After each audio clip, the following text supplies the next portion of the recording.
des lois dans leur tête et ils s'étonnent que le Cameroun est la risée de tout le monde et qu'on soit ridiculisé il y a partout, qu'on se fasse tabasser au concours du CAMES, qu'on se fasse humilier un peu partout et que voilà, quand on regarde maintenant les intellectuels camerounais, on commence à se poser des questions alors que autrefois les intellectuels camerounais faisaient la fierté du pays. Donc le code électoral article 122 ne prévoit les PV nulle part et j'ai donc envoyé chacun aller lire lui-même car c'est gratuit en ligne. Article 122, toutes les pièces à fournir, toutes. Nulle part il y a le PV. Article 123 maintenant, vous allez déposer alinéa 3 au Conseil constitutionnel, alinéa 2 à la Direction générale des LECAM. Donc voilà les deux exemplaires et c'est tout. Soit vous-même, soit avec une procuration. Dans le cas du MRC, vous avez bien vu la procuration qui a été indiquée pour le dépôt du dossier. Donc voilà. Maintenant pour une fois que c'est fait, la liste, comment dire, le conseil électoral va donc publier la liste des candidats au plus tard 60 jours avant le début du scrutin. Ça c'est l'article 126 du même code électoral. Vous voyez, on a fait l'effort de lecture pour vous. Comme ça vous facilite les choses, on vous partage ça ici afin que nul n'en ignore. Donc, quand on va déposer les candidatures, elles doivent être publiées au plus tard dans 2 mois, dans un mois. C'est-à-dire 60 jours, donc au plus tard le 11 août, au plus tard dans un mois après la convocation du corps électoral. Donc c'est au plus tard le 11 août, tout sera bloqué. C'est-à-dire tout sera bloqué et voilà. Et c'est là où toute votre agitation autour du mandat représentatif, mandat impératif sera réglée ad vitam aeternam. Parce qu'on dira la loi. Que ça vous plaise ou non, on dira la loi. Il y aura pas de raccourci, il y aura pas de demi-mesure, il y aura pas de fantasme. Ne rêvez pas, on dira la loi. Nous allons obliger Atang Clément et tout le cartel à dire la loi. Je dis bien, on va les obliger. On ne va pas accepter qu'ils ne disent pas la loi. Comprenne qui pourra.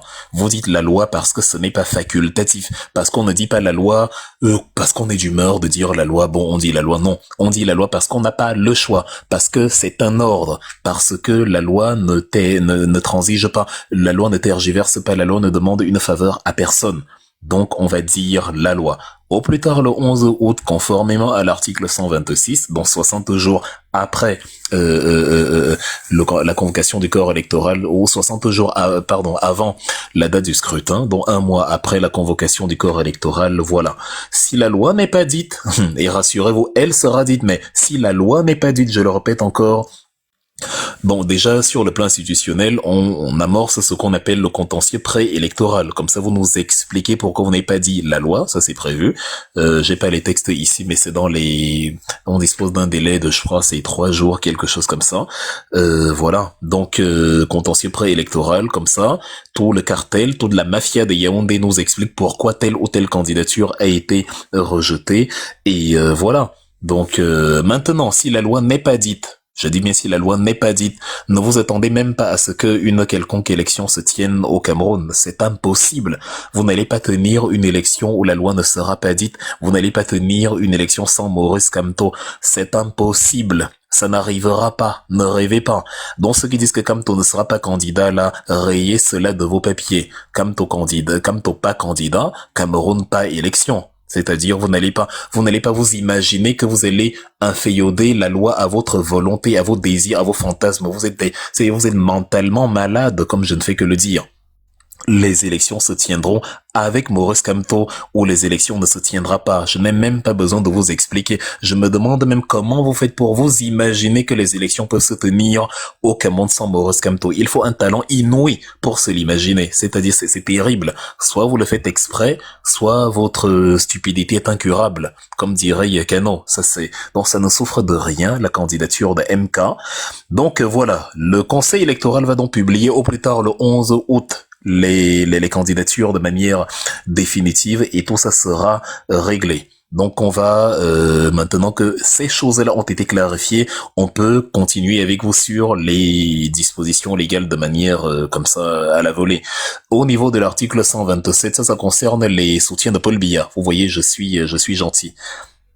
Alors je demande s'il a les 300 signatures. Il a les 300 préservatifs. Il a les 300 préservatifs, donc voilà, c'est comme ça. Si tu as d'autres questions, pose-les. En tout cas, il a les 300 préservatifs. Donc, si tu en veux un, ouais, mais ce sont des extra larges. Hein. Je sais que toi, c'est la taille miniature, donc je sais pas. Tu peux te débrouiller, mettre sur la tête comme Paul Biya à Paris. Bref, c'est toi qui vois.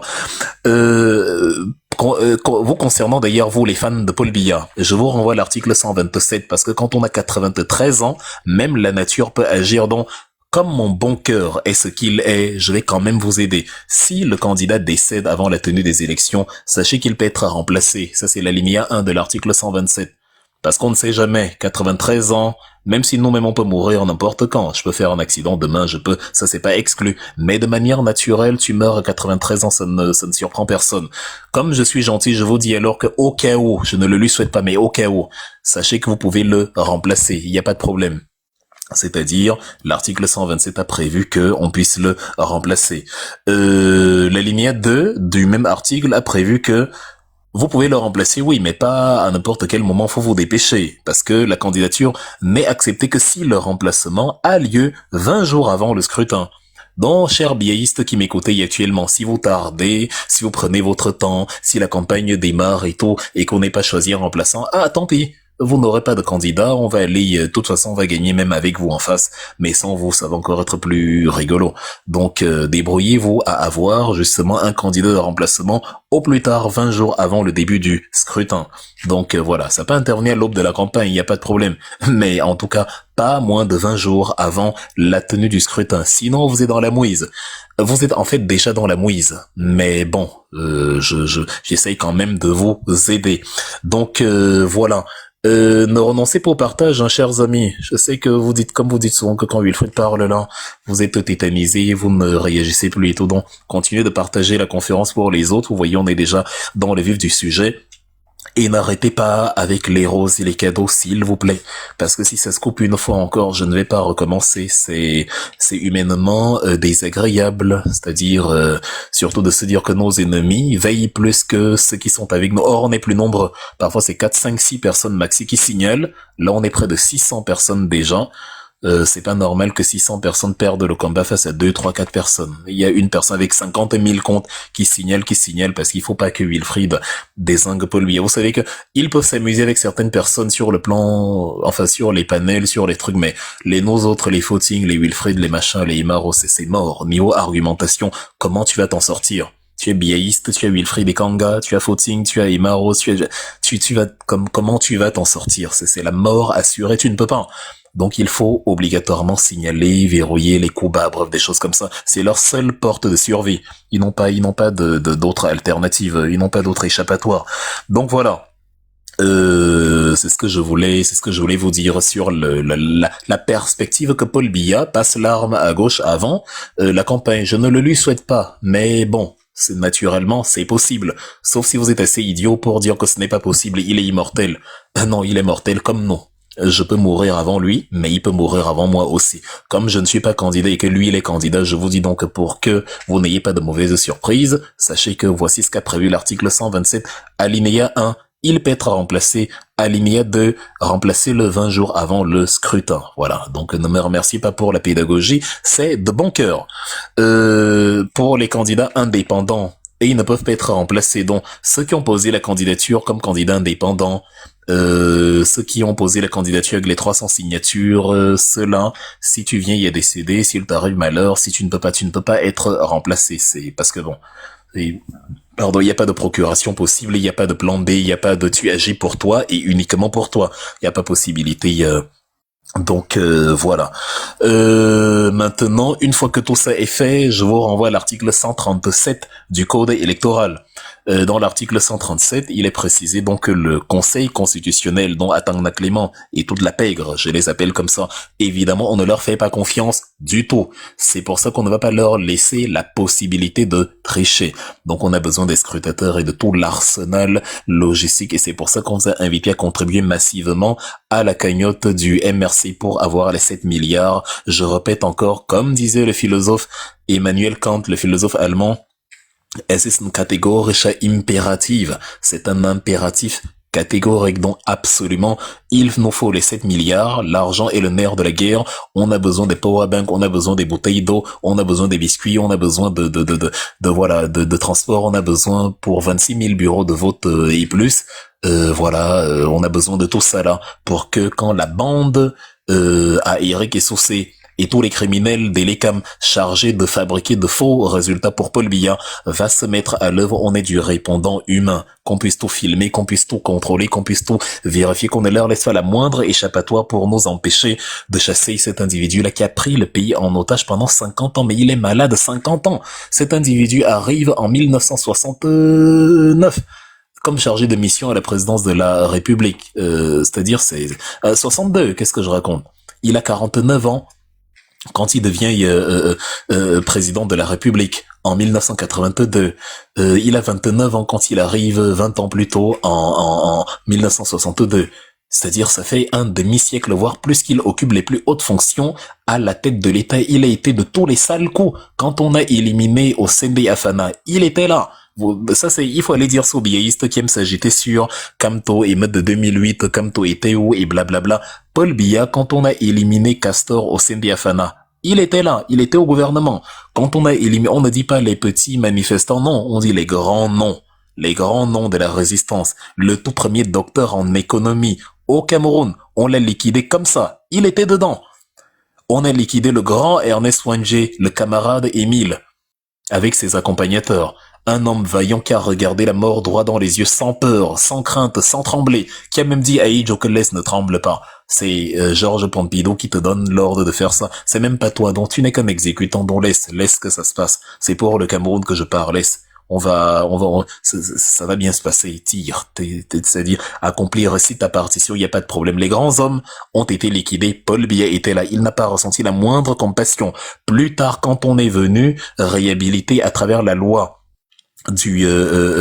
la loi de décembre 91, Paul Biya a carrément traité les résistants de maquisards. Il a épousé le même narratif que les colons comme Jean Lamberton et autres. Au lieu d'apporter un discours nationaliste, au lieu de dire nos héros nationaux, nos leaders, il utilisait le même terme que eux, les maquisards. Donc voilà, il était là, il était présent. Et cet individu veut encore nous prendre le pays pour 7 ans supplémentaires. Est-ce que vous pensez, mesdames et messieurs, qu'il existe un seul biaïste bien dans sa tête? Ce sont des malades mentaux. Tu ne peux pas vouloir, même s'ils sont de ma famille, tu ne peux pas vouloir qu'un individu qui a 93 ans dirige un pays. Tu ne peux pas vouloir ça. Si tu aimes ton pays, tu ne peux pas. Tu ne peux pas. Il faut avoir de la haine pour son pays, de la haine pure pour demander à un individu de 93 ans de continuer à diriger pour 7 ans encore, de la haine pure. Non seulement pour son pays, mais pour soi-même. Et même envers cet individu-là, c'est pas fair play. C'est-à-dire, Kamto est, c'est un individu tolérant, vertueux, tout ce que vous voulez. Et je vous l'ai d'ailleurs toujours dit. D'ailleurs, quand je parle avec le président, il le sait. Moi, je suis beaucoup plus méchant que lui. Il y a des choses que lui, il fait que je ne ferai pas. Mais c'est lui le président, donc c'est lui qui décide. Chantal Biya, par exemple, normalement, dans un monde où quelqu'un serait beaucoup plus méchant que Maurice Kamto, Chantal Biya doit aller en prison pour maltraitance sur personnes âgées. C'est méchant ce qu'elle fait, votre Marimar nationale. C'est-à-dire un individu de 93 ans qui doit, c'est-à-dire, quand on a 93 ans, je vous décris la vie d'un homme de 93 ans, c'est la véranda, un verre de matango, une assiette de pommes, ses petits-fils partout, ses 2 petits chiens, son petit tabouret, c'est tout. Derrière la terrasse de sa maison, c'est tout. Qu'est-ce que tu vas faire dans les palais? J'ai reçu tel jour à 93 ans. Qu'est-ce que tu comprends encore? On a dit à Paul Biya au sommet de Washington le 22 septembre 2022 que Paul Kagame vient de parler. Comment tu peux dire est-ce qu'il y a des gens importants dans la salle? On t'a invité, Joe Biden t'a invité, tu as dit oui à l'invitation. Ou alors quand Gongo validait l'invitation, toi tu n'étais pas au courant, et quand on t'a mis dans l'avion, tu savais même pas où tu pars, tu allais à Genève. Il arrive, il dit est-ce qu'il y a des gens importants? Qui sont tous ces gens qui sont là? On dit mais Président, c'est pas possible. C'est-à-dire, c'est pas possible. On lui dit que Paul Kagame vient tout juste de s'exprimer. Paul Kagame, les gens sont là, il y a les grands hommes politiques, il y a tes homologues. Comment tu viens quelque part, on t'a invité et c'était il y a 2 ans. Donc il a vieilli de 2 ans. Vous imaginez ça à quoi il ressemble 2 ans plus. Il a de 3 ans, qu'est-ce que je raconte? De 3 ans supplémentaires. Vous imaginez ce que ça donne 3 ans plus tard? C'est l'inaptitude qu'il avait il y a 2 ans ne s'est pas améliorée maintenant. Il faut être méchant, avoir de la haine pour son pays, que de vouloir donner 30 millions de Camerounais, dont la moyenne d'âge est de 18 ans, à un individu qui ne se souvient même pas de sa propre existence. Ça demande une aversion envers son propre pays comme pas possible. C'est-à-dire, je sais même pas comment appeler cela. C'est un assassinat contre sa république. C'est un républicide. Voilà. Et que meurtre contre la république. Donc il faut pas. Alors, notre article 137 nous explique donc, pour revenir dessus, que le Conseil constitutionnel d'Atangna Clément proclame les résultats 15 jours après la clôture du scrutin, ce qui signifie que d'ici le 26 octobre, on sera fixé sur les gagnants. Ça va être chaud, hey, mesdames et messieurs. Le 26 octobre, c'est fini. Le 26 octobre, on sait qui a gagné. Le 26 octobre, on a la victoire de Maurice Kamto entre les mains. Je dis on sait qui a gagné comme si, vous vous rappelez de notre frère Bibou Nissak, dont nous souhaitons ardemment la libération. En fait, il y aura que des positifs en ce mois d'octobre. Bibou Nissak qui revient, Alain Foguet qui revient, bref, tous nos... Et Pascal Zamboué, le pauvre, il a perdu sa femme en prison. On a liquidé sa femme, il est en prison. C'est la double peine, il est en prison pour rien. Il perd encore sa femme. Les imbéciles qui l'ont mis en prison ne sont pas capables de veiller à la sécurité de sa famille. Mais ils sont très forts pour aller arrêter les gens chez eux en expliquant que oui, le président possède, le président possède des éléments que vous n'avez pas et c'est pour ça qu'on a arrêté tel.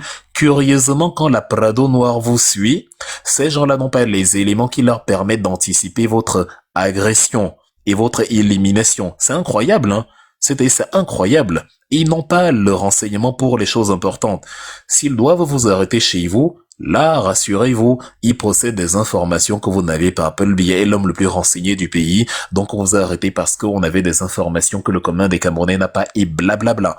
Par contre, Martinez Zogo supplie la gendarmerie, la femme de Pascal Zamboué aimera bien l'intervention de l'agent. Bref, tout ce monde-là. Marthe et Kemeyon, la femme de Roland Moumier, violemment éliminée en 2009, c'est-à-dire agressée mais sauvagement par un mignard venu de je ne sais où.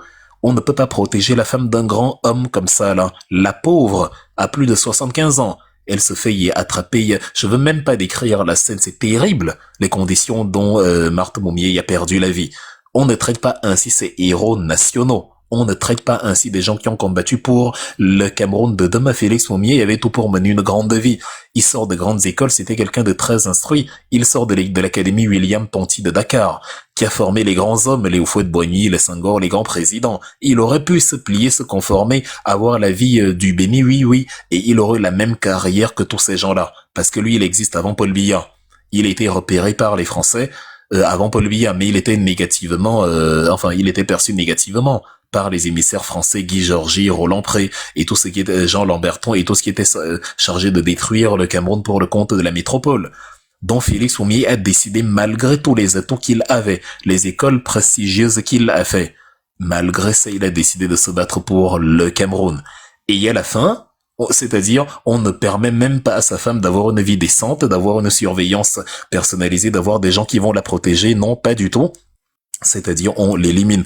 Bloquez-moi, Chantou qui part de bavardage là. Tu es bête comme l'autre Chantou là avec cette ignace de 12 kilos. On a la première dame la plus inutile du système solaire. C'est-à-dire, c'est pas... Il y a un proverbe chez nous, les étonnes, que je vous rappelle toujours. Le proverbe c'est Iolia Vuiola, c'est-à-dire les homonymes se ressemblent.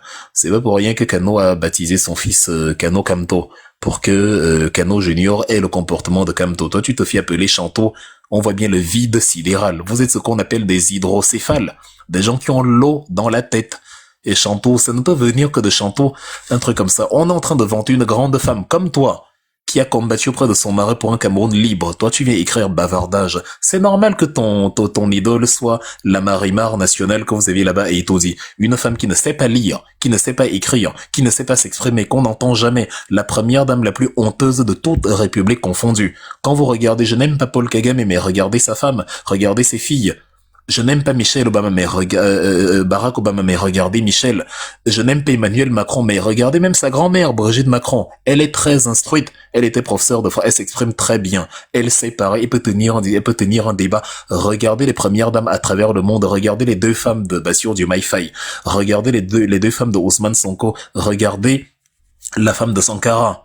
Regardez même la femme d'Aïdjo. Regardez les autres premières dames. Regardez l'ancienne première dame que Paul Biya a liquidée en 92, avant d'assassiner ses deux amies, les sœurs de June, quelques jours plus tard, en août, le 4 août 92. Regardez les premières dames, les vraies qu'on a eues. Et maintenant, regardez la lollipop que vous avez à Etodi actuellement. Incapable de s'exprimer, incapable de parler, incapable d'argumenter, incapable de raisonner. Sa vie se résume au luxe, les sacs à main, les tapis rouges, les tignas, le jansan, comme pas possible. C'est normal qu'une chanteuse vienne écrire ici. Voilà. Les modérateurs, là, faites votre travail. Je ne vais pas m'occuper de tous les, je sais pas, tous les voyous qui viennent. Et c'est donc comme ça que nos conférences sont finalement signalées. Vous ne tapotez pas, vous n'envoyez pas de cadeaux, et les imbéciles deviennent de plus en plus nombreux. Il y a elle qui se fait appeler, ou c'est Fit Cup, il a même un nom allemand. Si je me mets à parler allemand avec lui, je sais pas s'il va s'en sortir. Où sont les milliers que comme toi a détourné Wilfred? En plus, il est sérieux. Réponds à cette question. Ils sont dans le préservatif imprégné que Paul Biya avait sur la tête à Paris lors des JO. Est-ce que tu as une autre question? Et regardez Melay. Ne dormez pas, chers tous, parce que nos ennemis ne dorment pas. Sinon, je vais y ajouter des modérateurs, ceux qui sont éveillés. Quand je dis éveillés, je sais que vous dormez pas, mais je dis éveillés dans le sens de l'action. Donc, vous avez besoin de cadeaux, il faut, évidemment que j'ai besoin de cadeaux. Le live a été supprimé, il a été bloqué, n'envoyez pas les cadeaux, et Wilfred ne parlera pas, qu'est-ce que vous croyez?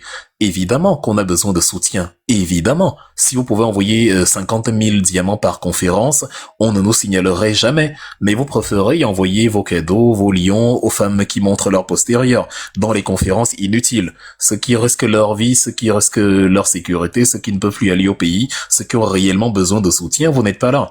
Qu'est-ce que tu poses comme ça comme question? Tout le monde a besoin de soutien matériel, tout le monde. Sans ça, on ne s'en sort pas, on ne va nulle part. Et en plus, même au niveau de la communication, ce n'est pas possible parce que les faux profils, tout le cabinet noir que Paul Biya envoie pour infester nos conférences, agit pour que nous ne puissions pas faire le travail que nous faisons. Peut-être tu vois 700 personnes, c'est un grand travail de retrouver les 700 personnes là. Tout à l'heure nous étions 900, la conférence a été supprimée. Heureusement, j'ai certains avantages que les gens aiment bien m'écouter parce qu'il y a du contenu. C'est pas facile d'avoir 700 personnes, d'avoir 900 personnes quand on parlait seul, d'avoir le live supprimé, de revenir parler seul et d'avoir de nouveau à peu près les 900 personnes qui sont parties. Et qui plus est, quand on parle d'un thème politique, d'un thème, c'est pas le Congo, ça c'est pas le Japap. Donc voilà. Donc ça c'est le petit commentaire que je voulais faire à cette chanteau tout aussi insipide que l'autre chanteau d'Etodi là-bas. Faut se débarrasser de celle-là, c'est-à-dire qu'elle aille, je sais pas, Moros comme toi dit qu'on va rien leur faire. Donc qu'elle aille, je sais pas, qu'elle se cache quelque part où elle va gêner personne. Mais en tout cas qu'elle libère le plancher, c'est la pire première dame qui soit. C'est la pire. C'est une honte pour le Cameroun. Une première dame qui ne sait pas parler. Vous avez vu ça où? C'est-à-dire, Bikim David, va te cacher. Ici, tu n'as pas droit à la paix. Je vais moi-même me charger de te bloquer. On n'a plus le temps pour vous. C'est-à-dire, tu n'existes que sur les plateformes MRC. Les gens t'ont donné de la visibilité pendant des mois. Tu aurais cessé d'exister depuis si on s'était occupé de ton cas. Il y a des panels RDPC, ça ne t'intéresse pas. Tu es toujours ici. Bloquez-le-moi.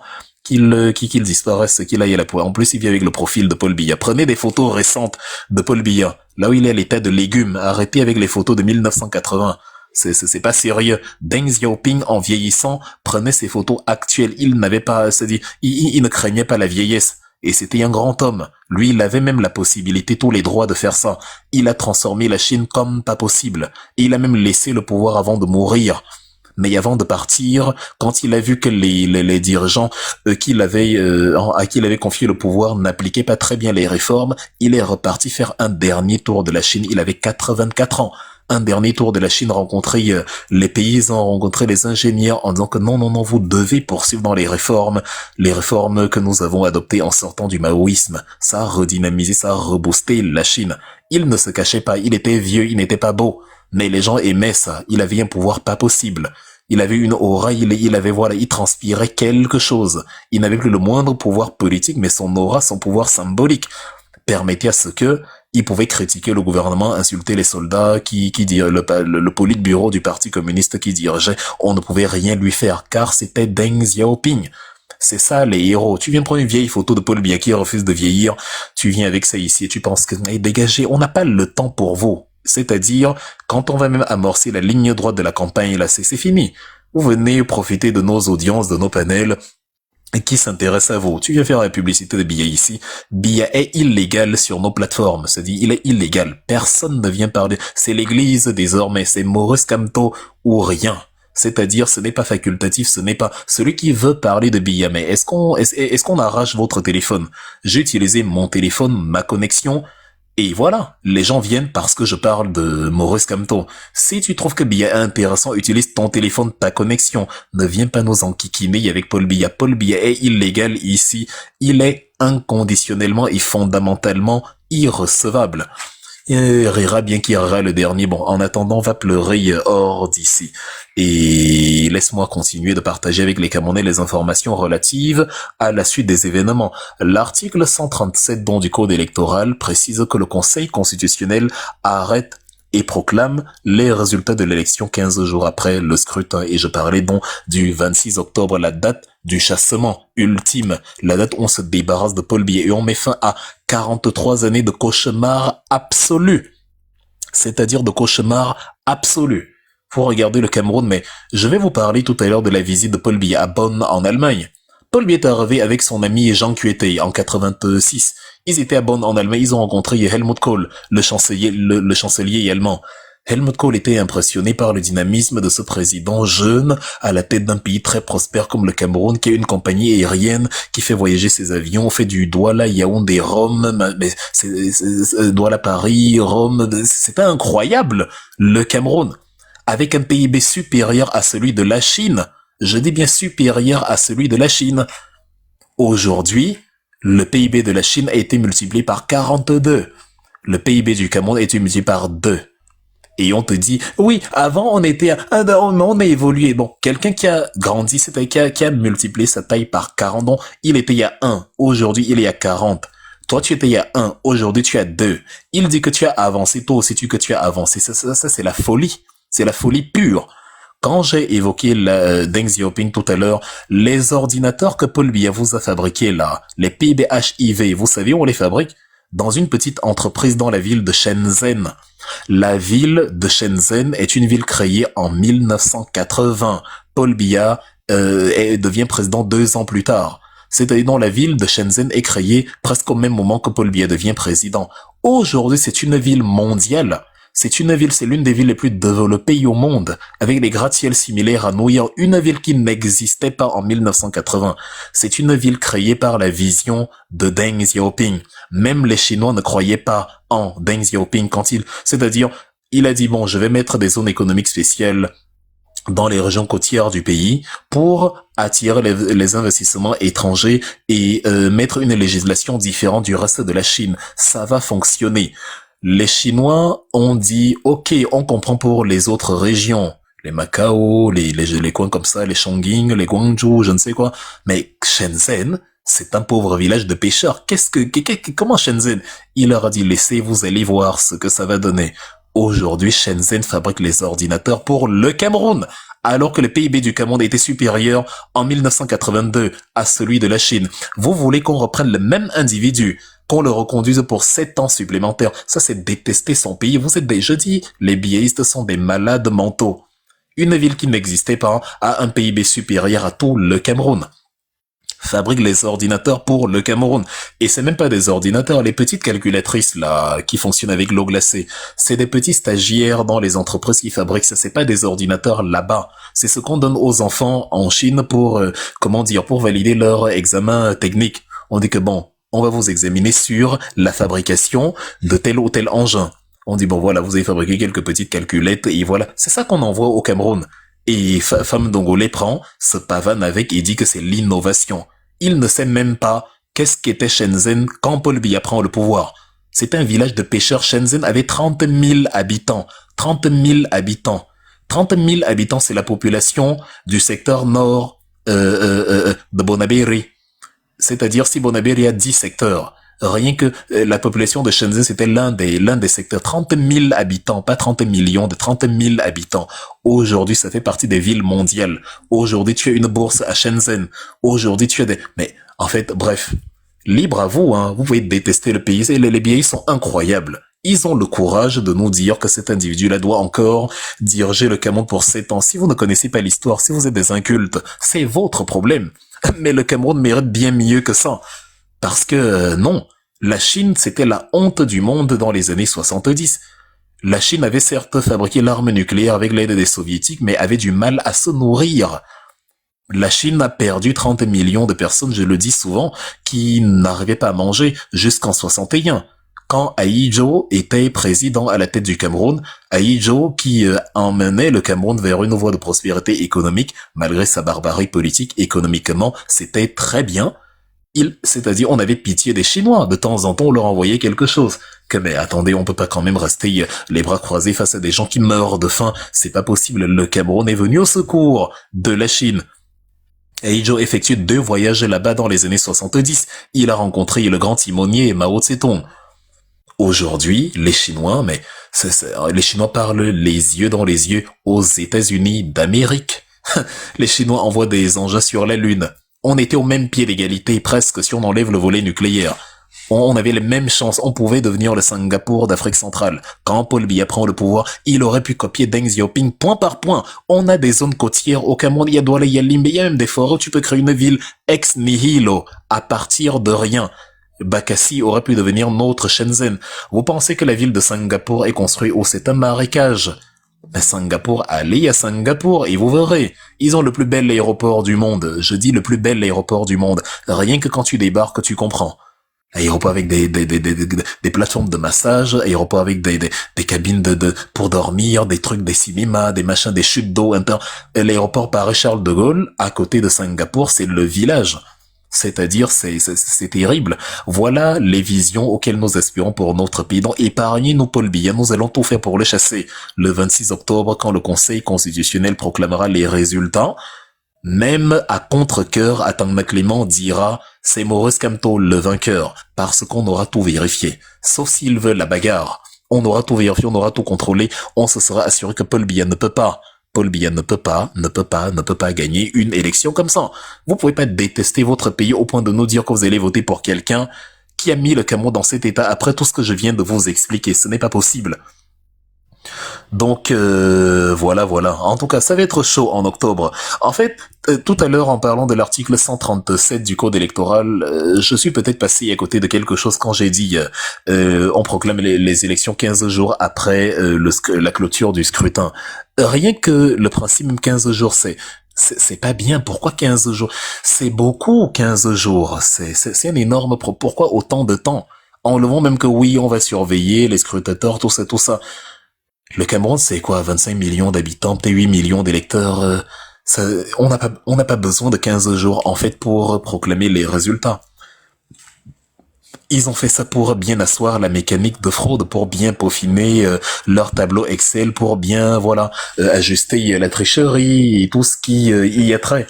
On n'en a pas besoin. Regardez notre pays ici, le Sénégal. Les gens ont l'habitude de me dire que oui, tu prends tous les exemples sur la Chine. Regardez dans le Sénégal, lors des élections du 24 mars au Sénégal. Oui, les élections, les résultats ont été promulgués quelques jours plus tard, oui, mais quelques heures plus tard, par contre, il y avait déjà les tendances. Il y a ce qu'on appelle les tendances. Les médias, les analystes, les premiers dépouillements te permettent déjà d'évaluer dans les heures qui suivent qui est le vainqueur. Et c'est d'ailleurs même dans le cas du Cameroun ce qui s'était passé en 92 quand on avait de véritables médias. On avait des médias comme le Messager de Pyongyang, la Nouvelle Expression, c'est-à-dire des gens qui quand tu lis les médias de l'époque, les médias sérieux, pas le tam-tam de Paul Biya ou Monsieur Chongui demandait à la CRTV de dire que les étrangers dont les Bamileke ne doivent pas prendre le pays, où on prenait le poste national payé par l'argent du contribuable pour faire du tribalisme en plein jour. Paul Biya, qu'on vous explique, on vous décrit comme étant un panafricain, quelqu'un qui n'aime pas ses propres concitoyens, il va aimer ses homologues africains, c'est terrible. En 92, en tout cas, les bons médias, parlaient déjà des tendances. Comment c'est que Nigel Frondi a gagné les élections? Frondi a gagné les élections parce que tous les médias sérieux en parlaient, même les médias étrangers. C'est-à-dire, vous trouvez des médias qui, comment dire, vous trouvez des brochures en ligne où vous retrouvez les coupures de médias. On dit tous les sondages donnent ni John Frondi vainqueur. D'autres journaux qui vous disent Frondi se rapproche d'Etoudi. On avait les tendances, on avait les trucs parce qu'on savait. Paul Biya a perdu les élections de 92. C'est un fait. Il les a perdues. C'est-à-dire, il les a perdus. Il ne pouvait pas, les Camerounais ne sont pas sadomasochistes. Il opprimait les Camerounais, il torturait, il menaçait. Il a même empêché la création des partis politiques. Le SDF, les Yondo Black, il a tout fait pour que ça n'existe pas. Donc les Camerounais n'allaient pas voter pour quelqu'un qui les a empêchés de respirer. Ils ont voté contre lui. Donc, les journaux, les sondages, les analystes savaient qu'il a perdu. C'est Dipandamouel et Alexis, le président de la Cour suprême, activé par François Mitterrand depuis Paris, en concubinage avec Paul Biya, qui ont fabriqué des résultats dans l'arrière-cour pour venir plaquer à la face du monde que c'est Paul Biya qui a gagné 39% des voix. Or, Paul Biya était derrière Bello Bouba Maïgari, même pas en deuxième position, si on s'en tient aux résultats réels. Ça lui donnerait 24%. Il n'a même pas atteint les 30% comme les deux gagnants, John Frondi avec 38% et Bello Bouba Maïgari dans les 31%. Voilà quelqu'un qui n'a même pas la médaille d'argent et qui vient dire que c'est lui le gagnant. John Frondi, pendant des jours, il a attendu pour voir si Paul Biya allait tenter une entourloupe. Quand il a vu que ça faisait presque 10 jours depuis le 11 octobre, on était déjà le 21 octobre, Paul Biya n'a toujours pas fait signe. John Frondi a pris son courage à deux mains et a commencé à dire c'est moi qui ai gagné parce que il ne restait plus qu'à entériner la victoire. Et Paul Biya, John Frondi a demandé à l'armée de se tenir dans son rôle, de ne pas s'y mixer dans la politique, de ne pas œuvrer pour Paul Biya. Malheureusement, Paul Barthélemy avait déjà tribalisé les hautes sphères de l'armée nationale, qui, encouragé par la métropole parisienne, et alors que les Américains et les Allemands étaient contre tous les massacres qui se passaient en 82, ils ont quand même laissé leur ami français garder son précaré. C'est pour ça que Paul Biya s'est maintenu au pouvoir dans les élections de 92, qu'il a évidemment perdu. C'est-à-dire qu'il a évidemment perdu, ça ne souffre de rien. Donc, et on avait déjà les sondages avant, c'est-à-dire quelques heures après, et on était en 92. Imaginez maintenant, on savait déjà que tous les signaux donnaient John Frondi vainqueur.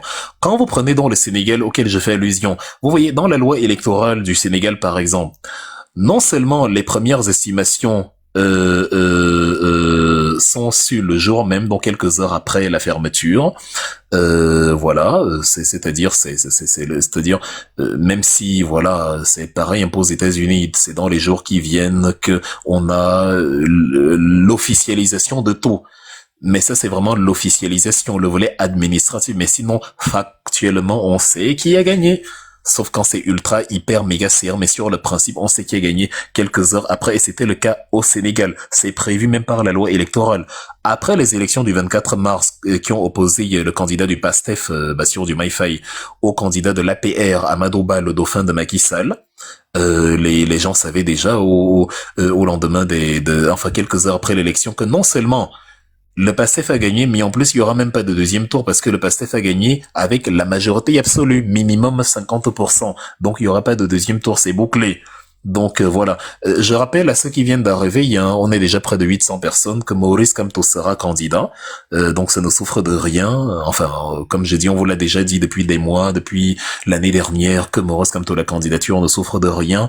Et je dis que il est candidat pour ceux qui sont trop curieux de la coalition APR, ceux qui sont allés fouiller, on leur a même confirmé que c'est le Manidem qui va porter la candidature de Maurice Kamto. Mais moi, je suis le conseiller du président. Maurice Kamto est le leader du MRC et Maurice Kamto a prévu de vous faire savoir la nature de sa candidature le jour J. Dans le 18, dans 2 jours. Comme les Camerounais aiment le Congo-Ça, vous avez commencé à divulguer des informations parce que vous avez les oreilles fines. Qu'est-ce que vous voulez que je dise? Mais voilà, je ne peux pas vous dire Je ne peux pas vous dire qui va investir Maurice Kamto aujourd'hui, je ne vais pas vous le dire. Nous allons faire comme ce qui est prévu depuis le départ, maintenir la fameuse ambiguïté stratégique qui fait que même au niveau du camp d'en face, ceux qui soutiennent Biya, tout le tralala, ils ont des doutes, ils se posent des questions, ils se disent que, attendez, est-ce que c'est vrai que bon, le Manidé, mais est-ce que peut-être que, donc vous verrez dans 48 heures, c'est ce que je vous dis ici. C'est mieux comme ça. Donc voilà, j'étais en train de dire qu'il faut il faut se dire, il faut les estimations, il faut les sondages au Sénégal, par exemple, dans la loi du Sénégal, quand le scrutin est fini, le code électoral du Sénégal prévoit que après dont l'élection, le vote et tout, les procès-verbaux de chaque bureau sont transmis dans les démembrements départementaux. Et c'est les démembrements départementaux qui, eux, vont transmettre aux démembrements régionaux. Mais ça ne se fait pas de manière aléatoire. Quand le scrutin est donc fini et que les différents bureaux de vote récupèrent les PV et les envoient dans les départements, qui vont maintenant envoyer aux régions, les régions doivent déposer au plus tard le mardi suivant la publication des résultats. Ils doivent publier les résultats justement au plus tard le mardi suivant, sachant que les élections se déroulent le dimanche. Le 24 mars, par exemple, 2024, c'était un dimanche. Donc, quand le code électoral prévoit que la publication des résultats par les démembrements régionaux se fait au plus tard le mardi à midi, ça veut dire qu'au Sénégal, tu as 1 jour et demi et tu sais déjà les résultats par région. Par démembrement, il n'y a pas à attendre 2 semaines. Ça, c'est le FAMLA made in Paul Biya. C'est comme ça qu'il fonctionne. Les tricheurs sont toujours comme ça. C'est-à-dire, c'est comme ça qu'ils fonctionnent. Dans les pays qui sont équivalents au Cameroun, ils ne savent pas copier les bons exemples. Vous dites qu'on copie toujours les États-Unis. Bon, voilà donc le Sénégal. Le Sénégal, 1 jour et demi, donc le 12 octobre sera dimanche. Normalement, le 14 octobre à midi, au plus tard signifie on peut publier le lendemain ou quelques jours après s'ils ont été rapides et ont vite transmis aux régions. On y a l'ère d'internet, tu n'as plus besoin de transporter les trucs par camion. Tu digitalises, tu scannes les dossiers, tu envoies aux démembrements régionaux, c'est bon. Quelques minutes après, on a les résultats. D'où sort-il qu'en 2025, au 21e siècle, pour connaître les estimations même, tu dois attendre 2 semaines. Un pays de fous. Et vous voulez qu'on maintienne cet individu-là encore pour 7 ans supplémentaires. Vous détestez le Cameroun, ce n'est pas notre cas. Nous, on ne déteste pas notre pays à ce point. On va prendre les bons exemples. Et une fois que monsieur Kamto sera au pouvoir, c'est exactement comme ça qu'on va procéder. Parce que les 2 semaines là, c'est pour brouiller les pistes. C'est pour fabriquer des tableaux Excel, pour bien vérifier que quand on va critiquer, au moins non, on a vérifié, on a peaufiné là-bas, on a changé X, Y, Z. Et comme ça donne une apparence de crédibilité des élections. Alors que tout est faux. Donc, le Sénégal nous parle. Je parle du Sénégal parce que les élections sont déroulées il y a peu. Et c'est un grand pays, toute proportion gardée. Voilà, en Afrique, avec le Cameroun, c'est des pays comparables. Donc, et au Sénégal, les démembrements régionaux ont jusqu'au mardi suivant. Il faut garder ça. C'est important. Et qu'il faut garder ça, mais vraiment. C'est-à-dire, c'est des trucs qui vont peut-être vous servir même dans vos débats télévisés. Le Sénégal prévoit dans sa loi électorale que les procès-verbaux aillent dans les démembrements départementaux qui ensuite transmettent aux démembrements régionaux. Maintenant, les démembrements régionaux doivent publier au plus tard 36 heures après le scrutin. 1 jour et demi, dont le mardi suivant à midi. Il n'y a pas que j'étais fatigué, les choses que Eric Essou s'est fait, on lui dit publier la liste électorale nationale. Lui, il décide que non, la loi n'a qu'à aller se faire foutre. Lui, Eric Essoussé, il est la loi et comme il ne veut pas publier, il ne publiera pas. Donc non. Non et non. En 2024, au Sénégal, c'était comme ça, c'était rapide, pas de blabla, pas de temps pour la triche. Maintenant, le Sénégal prévoit donc si tu n'es pas convaincu par les démembrements régionaux, parce que c'est publié démembrement par démembrement, en tout cas, au plus tard, les résultats provisoires sont publiés le vendredi. Et on dit résultats provisoires en prévision d'un contentieux éventuel. Sinon, le vendredi, tu as déjà vendredi, ça fait 5 jours. C'est pas 15 jours. Donc, pour le Sénégal, maximum 5 jours, tu sais déjà. Déjà 1 jour et demi, tu sais déjà. Déjà, en fait, quelques heures après, tu sais déjà. Mais si tu veux trop l'officialisation et tout le tralala, 5 jours plus tard, donc au plus tard le vendredi, tu sais déjà. les résultats provisoires sont déjà là. Ils ne sont jamais éloignés des résultats définitifs.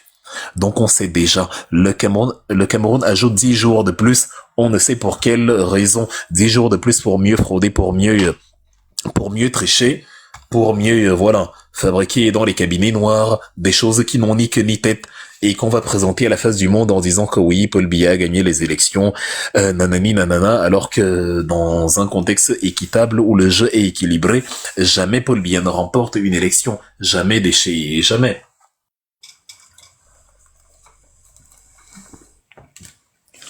Voilà. Continuez de diffuser la conférence, s'il vous plaît, mesdames et messieurs. J'ai envie qu'on rattrape le ratio qu'on avait avant que le live ne soit signalé. On était 960, là on est 760. Il nous reste 200 personnes qui doivent revenir parce que ça devient de plus en plus intéressant. Je pense que vous le constatez, donc voilà. Donc, même s'il faut peaufiner dans le cas du Sénégal pour rester dessus, parce qu'on va épuiser tous les exemples qui nous parlent, même s'il faut nettoyer, peaufiner tout le tralala au niveau du Conseil constitutionnel, au moins on sait déjà qui a gagné. Débarrassez-moi de Manpest là qui empeste justement, qui est comme toi jamais président. Vous n'avez même pas le courage d'assumer vos visages. C'est-à-dire, si vous êtes courageux, je vous invite parce que même si on est en diaspora, on va se retrouver à la télévision. Si vous êtes courageux, venez débattre avec nous sur les programmes. On va vous piler comme le mais ça merde. Et que ça va être un massacre. En fait, j'ai déjà pitié de vous, les biéistes, quand je pense à ce qu'on va vous faire.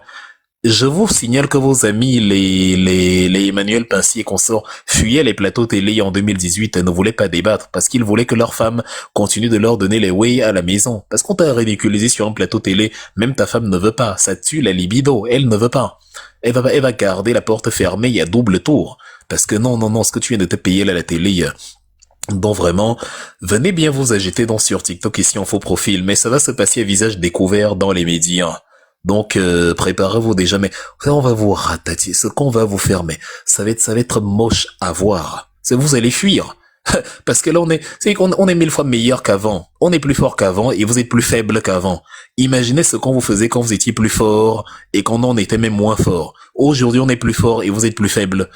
C'est-à-dire, mais ça va être un génocide en fait, un génocide argumentatif. Je ne sais pas comment vous allez vous en sortir. Je ne sais pas parce que vous savez, les biéistes s'en sortent sur TikTok avec des visages masqués et tout. Ils peuvent revenir, même après s'être fait humilier. Mais il y a visage découvert, my friends, it's not the same. C'est pas pareil. Une fois que tu t'es pris la première rouste, tu n'auras pas envie de revenir. Donc j'ai pitié de comment vous allez faire. On va s'ennuyer parce qu'on va se dire mais Wilfried devait débattre, Footing devait débattre, et tel devait débattre, mais il n'est pas venu. Pourquoi? Parce que il tient au soupçon de dignité qui lui reste. Donc courage à vous, hein, agitez-vous comme vous agitez là, mais la vie ne va pas être facile. Donc voilà. Sinon, bref. Partagez la conférence. Ne dormez pas, hein. Ne soyez pas inerte. Partagez quand je dis partager, j'insiste, mais vraiment. Ne dormez pas dans le sens où ne suivez pas le live sans agir. Partagez la conférence. Faites profiter aux autres des bonnes choses qu'on partage ici. Ne mangez pas seul. Soyez gentils.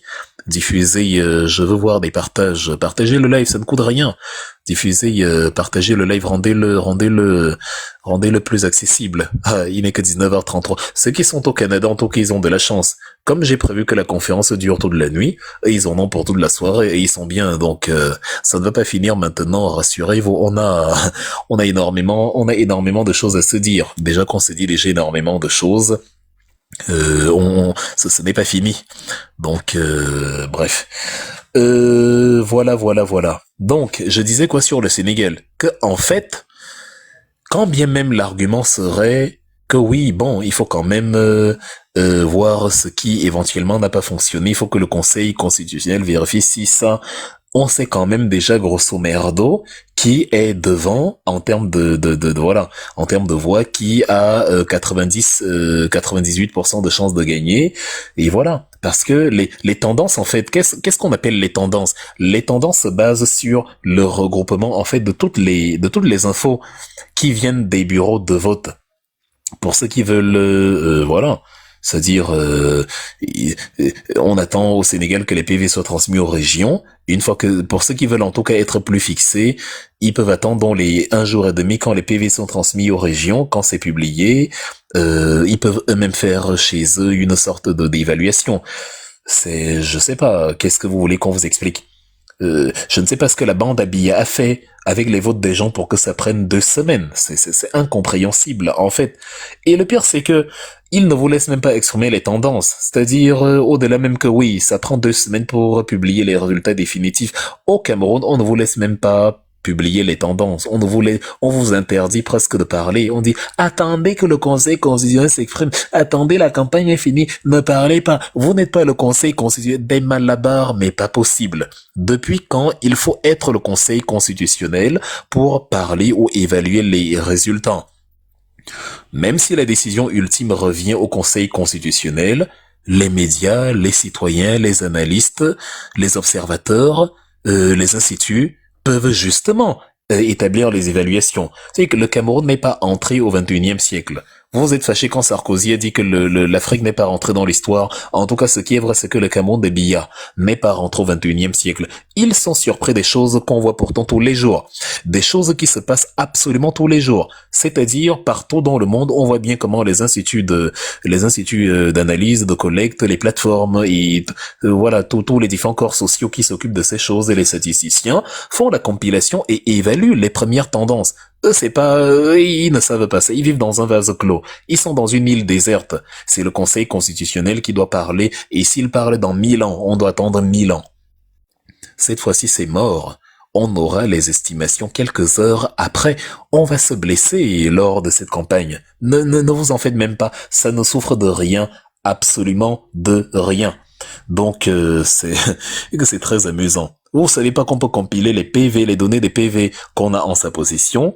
On fait le ratio avec le nombre total de votants. Et à partir de là, on détermine que bon, même si tu n'aimes pas la totalité des PV, ce que tu as en ta possession, en fait, te permettent de dire que oui, c'est toi qui as gagné. En tout cas, ton adversaire ne peut pas avoir gagné, vu les PV que toi tu as en ta possession et qui te donne vainqueur, comment dire, ça suffit. C'est ce qui s'est passé, par exemple, en 2018, quand Kamto vous dit j'ai gagné les élections. Imaginez, il y a 20 électeurs au Cameroun. Je vous explique, mais vraiment de manière simple. Il y a 20 électeurs. Il y a 10 qui vont voter. À un moment donné, toi tu as le résultat dans 8 bureaux de vote. Tu réalises donc que selon tes données, en fait, tes deux concurrents ont 2 et 1 voix respectivement. Or, 8 personnes tu as déjà 8 PV. Sur les 8 PV, tu es gagnant donc dans 5. Ton premier concurrent a 2 voix, l'autre a 1 voix. Mais évidemment, à partir de là, tu sais que même si les autres bureaux de vote, tu t'en fous. Même si il vient, celui qui a 2 vient à gagner dans les bureaux de vote, même s'il vient à gagner là-bas et tout, en fonction du nombre de votants, il n'a pas assez de voix pour te dépasser. Maximum, il aura 2 voix. Toi, avec 5 voix, tu as gagné. C'est pour ça qu'on peut savoir si on a gagné, même si on n'a pas tous les PV. C'est ça la réalité, c'est comme ça que ça fonctionne. Donc, je ne sais pas, il y a des gens qu'il faut tout expliquer. Ne t'en fais pas, chef Bloom dort toujours. Elle est là pour sécuriser la plateforme à travers sa présence, donc on ne l'oblige pas à être, on l'oblige pas à être là. Elle doit, on la titille pour qu'elle réagisse, mais elle est toujours comme ça, elle va finir par dormir. Donc, elle est comme ça. Donc, en tout cas, voilà, vous avez compris maintenant ce que je vous explique sur Maurice Kamto par rapport en 2018. Il y a des gens qui vous disent, non, Kamto, il n'a pas gagné, il n'a pas non. On vous dit la réalité. Tu n'as pas besoin de tous les PV pour savoir si tu as gagné ou non. Il y a que des incultes et des ignorants qui peuvent dire ce genre de bêtises. C'est-à-dire, quand tu as le ratio, tu sais, en moyenne, combien de personnes ont voté pour toi. Tu sais le nombre total de personnes qui ont voté, par exemple. Je caricature, hein, je ne veux même pas revenir sur les déclarations de Kamto en 2018 et son contentieux post-électoral. Je vous dis sur le principe. Tu sais qu'il y a 10 votants, 1 votant par bureau de vote, et toi tu as récolté déjà 5 bureaux de vote qui te donnent vainqueur sur les 8 personnes qui ont voté dans 8 bureaux de vote.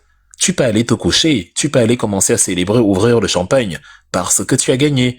Même s'il reste 2 bureaux de vote à dépouiller, c'est mort, tu as gagné. Parce que les adversaires ne pourront pas atteindre ton quota de 5 que toi tu as déjà obtenu. C'est ça là, tout simplement. Donc voilà. Et, et c'est tout, c'est tout, c'est tout. Donc on y va donc aux élections qui arrivent là et Kamto sera candidat. Quelqu'un vient de redemander en commentaire si Kamto sera candidat. Oui, oui, oui, il sera candidat. Est-ce que sa candidature sera validée? Ne validez pas, on voit. Voilà le défi que le MRC vous lance. Ne validez pas, on voit. Voilà le défi que notre coalition APC, que Wilfried et Kanga, que Moros, Kamto vous lance. Ne validez pas, on voit. C'est un défi public que je lance ici. Ne validez pas, on voit. C'est, comme vous dites, tente un peu de venir ici. Je dis, tentez de ne pas valider et on voit. Vous ne pouvez pas ne pas valider. La validation aura lieu à 100%. Ce n'est pas une supposition ou une estimation, je ne sais, c'est une affirmation, je le déclare, enregistré ce que je suis en train de dire. La candidature sera validée à 100%. Donc, ça ne souffre de rien. Voilà, pour le mandat impératif, tout le tralala. Vous nous prenez même trop d'énergie, c'est-à-dire les gens qui conçuent de nous, c'est-à-dire vous faites parler les gens, on vous a déjà expliqué, réexpliqué, réexpliqué, mandat impératif et tout.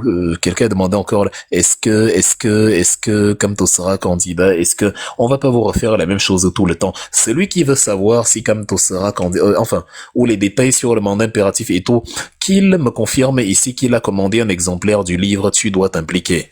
Mon livre là qui justement même va d'ailleurs vous être très utile pour la campagne. Tu dois t'impliquer, c'est pas cher, c'est 20 €.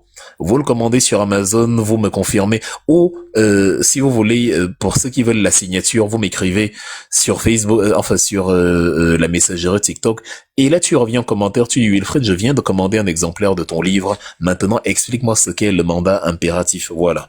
Là je pourrais expliquer parce que vous nous faites parler 50 000 fois de la même chose. Alors qu'on l'a déjà expliqué, ou qu'il envoie une girafe pour que je me refasse la salive pour le mandat impératif, parce que ça a été tellement, c'est-à-dire tellement détaillé, tellement, voilà, c'est-à-dire la candidature de Maurice Kamto ne souffre de rien. Elle sera acceptée parce que la pression interne, c'est-à-dire la pression des Camerounais, la pression interne des Camerounais sur le gouvernement qui fait semblant comme si, or pourtant ça fonctionne. Quand ils ont envoyé les criminels comme Onan Guineto, le cartel, qui ont tué l'intellectualisme au Cameroun, c'était dans ce but-là, parce que notre pression, les contre-vérités que nous avons déconstruites, la pédagogie que nous avons faite, bah, ça ne les a pas mis bien, ça leur a pourri la vie, ça a gaspillé leur plan. Donc voilà, c'est, comment dire, c'est la pression interne, elle a fonctionné. Et cette pression continue de se maintenir et c'est ça qui fait qu'ils ne peuvent pas empêcher la candidature de Maurice Kamto.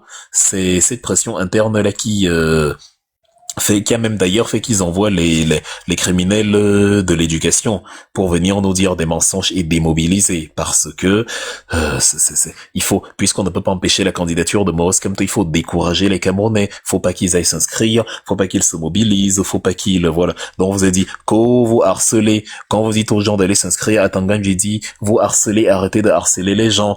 Après on vous dit que la coalition est illégale. À Tanganji, c'est-à-dire dans quel pays normal à Tanganji peut être ministre? Comment quelqu'un peut vous dire qu'une coalition est illégale? Nous qui venons d'Allemagne là, la coalition, l'Allemagne ne fonctionne que sur les coalitions. Tu ne peux pas avoir un gouvernement en Allemagne sans coalition. C'est impossible. Actuellement, c'est la coalition CDU-SPD par exemple, parce que quand tu n'as pas atteint ce qu'on appelle là-bas dit absolute Mehrheit, la majorité absolue, tu ne peux pas présider, comment dis tu ne peux pas gouverner. Il faut qu'au niveau du Bundestag, tu aies la majorité absolue, au niveau du Parlement fédéral. Sinon, tu vas avoir des coalitions pour atteindre donc justement le quorum de 50% et plus. Et donc, les coalitions, ce sont des comment dire, ce sont des circuits informels. Il n'y a pas un document qui consacre la coalition ou bien non. Il y a ce qu'on appelle le Coalitionsvertrag, c'est un contrat de coalition qui n'a pas de valeur juridique à proprement parler, mais qui est une entente entre deux parties. Comme les deux parties sont légaux, la légalité de la coalition repose sur la légalité des partis politiques. Donc aujourd'hui, le MRC étant dans la coalition APC, la coalition APC est légale parce que, outre le FCC, le MRC et tous les autres, la légalité de la coalition APC repose sur les légalités respectives des partis qui le composent. Vous prenez un imbécile comme Atanganji, vous lui donnez le ministère de l'Intérieur. Évidemment, ignorant comme il va venir vous dire la coalition est illégale. Qu'est-ce qu'il en sait? C'est un inculte, c'est un ignorant. Il ne sait rien. C'est-à-dire, il a l'intelligence d'une brosse à chaussures. Forcément, il n'a jamais compris tout ce que je suis en train d'expliquer là. Il ne sait pas comment fonctionne. Il ne sait pas ce qu'est le Koalitionsvertrag, l'absolute Mehrheit, le Bundestag. Il n'en a aucune idée. C'est un repris de justice enfermé à Nobel dont il n'aurait jamais dû sortir. 3 fois, il s'est retrouvé en prison, je ne sais par quelle sorcellerie. Il a été libéré jusqu'à ce qu'on lui donne un puissant ministre comme le ministère de l'Intérieur. C'est-à-dire un pays de fous, le Cameroun. Et vous avez donc quelqu'un qui vient vous expliquer que la coalition est illégale parce qu'il ne sait pas comment ça fonctionne. Parce qu'il n'en a jamais, il n'a jamais lu un quelconque texte dessus. Il pense qu'on se lève, on crie, on gronde tout le monde. C'est-à-dire, c'est amusant. Donc, c'est-à-dire, oh là là. Donc, voilà. Ils ont donc essayé de vous démobiliser, la coalition, elle est illégale, arrêtez de harceler les gens, un parti qui n'a pas d'élu ne peut pas, parce que justement, comme on mettait la pression, il fallait démobiliser, c'était l'échappatoire, la démobilisation. À travers la démobilisation, on réduisait le contingent de Camerounais qui allaient voter pour Maurice Kamto, c'était le plan. C'était le plan là-bas. Donc voilà, vous ne devez pas aller vous inscrire, vous ne devez pas aller voter, vous devez penser en fait que c'est foutu d'avance. On t'attend à Yaoundé et Kanga. Bloquez-moi les crétins là qui... En plus, ils vont signaler le live, ne les laissez pas. C'est-à-dire, bloquez tous ces users et consorts là. C'est-à-dire, quand je dis que ce sont des imbéciles, il dit, ta vie c'est l'insulte, la honte. Tout ce que je dis là comme enseignement, comme pédagogie, sa petite tête ne retient rien. Quand on va dire qu'ils sont des malades mentaux, il dit, ta vie c'est l'insulte. Mais toi tu fais comment pour ne retenir que l'insulte dans tout ce que je viens de dire là? J'ai expliqué de manière pédagogique ce qu'est une coalition. J'ai même pris l'exemple de l'Allemagne. J'étais pris l'exemple du CDU, SPD. J'étais pris comment ça fonctionne avec le Koalitionsvertrag. On vous explique on vous donne des cours de sciences politiques gratuitement. Vos oreilles, ça ricoche dans vos oreilles un peu comme quand on jette une brique sur une sardine gelée. Ça ricoche, ça fait con. Et quand on vous dit que vous êtes des ignores, vous dites que non, il y a que des insultes, mais c'est normal. Comment quelqu'un t'explique tout ça là, tu ne retiens rien, et quand il dit que tu es ignorant, tu retiens l'insulte. Comme c'est les insultes que vous retenez, on va vous servir ce que vous retenez à comportement de cafard, réaction de babouche. Vous n'aviez pas prévu de voter Maurice Kamto, donc on n'est pas là pour vous courir après, on est là pour affermir les rangs de la Renaissance. C'est-à-dire comme si Paul Biya n'insultait pas les gens, comme si moi-même je ne me faisais pas copieusement insulter. Ici, au moins, l'insulte est pédagogique. Est-ce que Atanga n'est donc pas un ignorant quand il dit que la coalition est illégale? Est-ce que je ne viens pas d'expliquer ce qu'est une coalition? Est-ce que qui a raison entre nous deux? Qu'est-ce que vous allez dire à vos enfants? Ce qu'Atanga explique ou ce que Wilfried Ekanga explique? Qui a raison? Si vous voulez que votre enfant ne soit pas un crétin, quelle est la version que vous allez partager avec lui? Celle de Wilfried ou celle d'Atanga? Je pense que vous aimez quand même vos enfants et que vous allez leur dire que non. La coalition, c'est que même au Sénégal, vous avez la coalition Beno Bok Yakaar, la coalition Tako Walou, la coalition Bok Gis. Au fur et à mesure des années, les gens font des coalitions. Tout le temps. Tout le temps, ils font des coalitions. Genre récemment, là, c'était justement la coalition Beno Bok Yakaar. Vous avez la coalition Tako Walou, vous avez la coalition, voilà, les coalitions, mais vous êtes comme ça au Cameroun, comme si vous étiez dans un vase clos, on est obligé de vous expliquer le monde. Vous prenez un criminel, un prisonnier, c'est même pas un prisonnier politique, hein. La prison politique, ça donne du prestige. C'est-à-dire, ça donne du prestige. Questio, je ne t'empêche pas de faire ton monologue, ouvre ton pen, mais pourquoi oh là là, quand on va dire que vous êtes des idiots, mais tu as ton téléphone, non? Si tu ne peux pas captiver 750 personnes à 2 heures du matin, c'est ton problème, je n'y peux rien. C'est que tu n'as pas l'intelligence, tu n'as pas tu n'as pas la consistance pour. Toi-même, tu devrais te poser des questions. Comment Wilfried arrive à captiver près de 800 personnes pendant des heures alors qu'il parle seul en pleine nuit? Des gens qui doivent aller travailler demain l'écoutent. Or, il ne fait pas dans le Japap. C'est qu'il y a de la consistance ici, les gens apprennent. Toi, tu peux aller faire ton monologue. Tu peux aller faire ta part de monologue, montrer que Wilfried a menti, et voilà, mais c'est bête, c'est rigolo, c'est ici que vous voulez le temps de parole. C'est trop drôle. Oh là là. En tout cas, voilà donc comment fonctionne la coalition. Et comme je disais, ce sont les pressions internes qui ont permis justement d'amener les biaïstes et le cartel au pouvoir, en tout cas dans le chemin dans la dérive de la diversion. Outre la pression interne, outre la pression de la diaspora qui les a conduits à faire justement ces diversions-là et ces menaces vides de sens, il sera pas candidat, il sera machin, il y a aussi eu la pression internationale, entre autres choses. Vous avez vu récemment le communiqué de l'ambassade des États-Unis. Grosso modo, les Américains ont demandé à Paul Biya de respecter les règles électorales, de ne pas recourir à la répression. Ils ont même insisté que oui, les institutions doivent être crédibles, blablabla. Il faut la liberté de réunion pendant la campagne, la liberté d'association, tout doit être garanti. Il faut éviter le harcèlement, le musellement, la restriction, il faut bannir tout ça.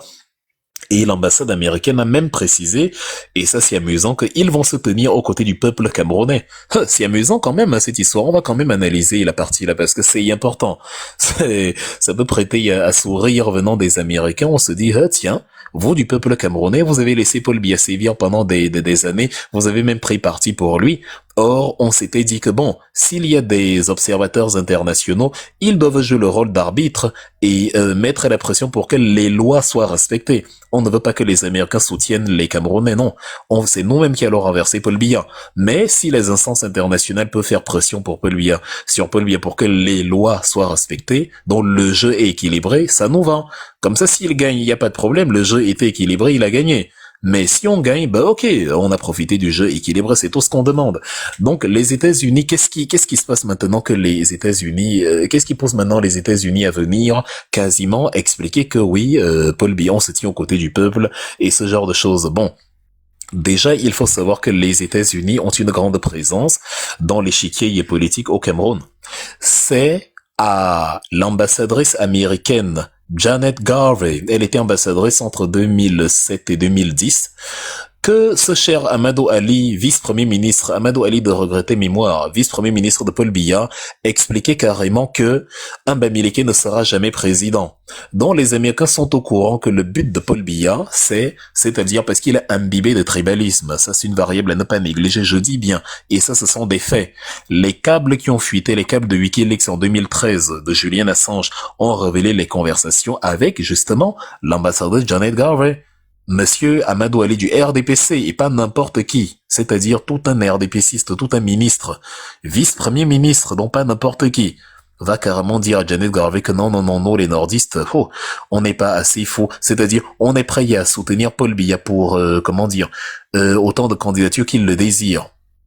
Mais une candidature, une autre candidature, une candidature émanant des hommes de l'Ouest, les Camerounais du Nord sont trop vigilants, sont trop prudents pour se laisser entraîner dans une présidentielle guidée par un homme de l'Ouest en filigrane. Voilà ce que Amadou Ali lui fait comprendre. En gros, les Bamileke, c'est un no-go, faut oublier. Donc, les Américains de la bouche même des biaïstes savent que il faut, c'est-à-dire mieux, ils sont capables de, je ne sais pas, tout sauf un Bamileke. Il y a non seulement la volonté de conserver le pouvoir, mais l'idée même consiste à ne pas, c'est-à-dire ne même pas envisager qu'un Bamileke puisse accéder à la magistrature suprême. C'est-à-dire, c'est le récital dicté par la France depuis les années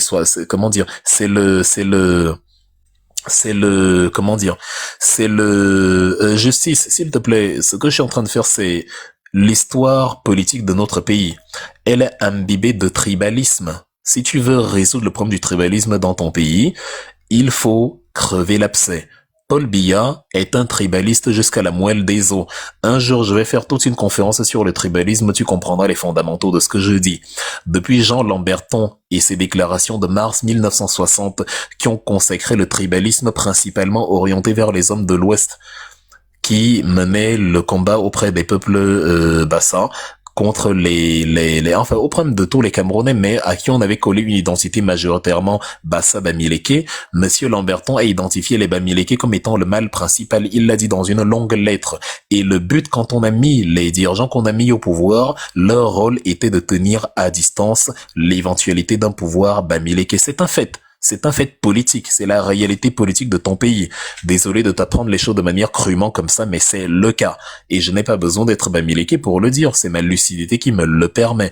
Et donc, Amadou Ali, Paul Biya, ils ont rassuré la France depuis toutes ces années que non, nous allons veiller à ce que les Bamileke soient tenus à l'essai. D'ailleurs, ce que vous voyez, toute la répression anti-Bamileke qui se passe aujourd'hui, on dit aux Bamileke que pour le business, pour le tralala, il n'y a pas de problème. Faites votre commerce, machin, mais en politique, vraiment, gardez rester à l'écart. Et donc, Amadou Ali informe les Américains que non, nous, la France, en tout cas, avec la France, nous, on a notre deal et tout, voilà, on va, en tout cas, tout sauf les Bamileke, tu vois, c'est un fait historique. Et donc, quand je dis que les Américains, il faut comprendre les parallèles de l'analyse que je suis en train de faire. Les Américains dont viennent dire cette fois-ci, on se tient du côté du peuple camerounais parce que les États-Unis n'ont pas le même regard sur la politique au Cameroun que la France. C'est une autre mentalité. Les États-Unis ne sont pas dans votre délire Bamileke, Bassa et tout le tralala. Ils ont d'autres priorités et je vais vous les expliquer dans un instant. Mais en tout cas, si les Américains interviennent, c'est justement parce qu'ils savent ce que, comment dit, quelle est la posture comment, du cartel au pouvoir. C'est pour ça que j'ai eu besoin de te rappeler, en fait, de rappeler cet épisode avec Janet Garvey et Amadou Ali en 2009. Dont les Américains forts de tout cela viennent ils font le communiqué en disant que là c'est différent, c'est un enjeu différent. Il y a un leader politique charismatique qui va certainement challenger Paul Biya, lui donner du fil à retordre. Il ne faut pas que la programmation, le logiciel anti-Bamileke qui anime Paul Biya depuis 82 porose le paysage électoral au Cameroun. Et donc cette pression-là, malgré tout le mal qu'on peut penser des États-Unis, cette pression-là, elle est utile. Elle a plusieurs avantages.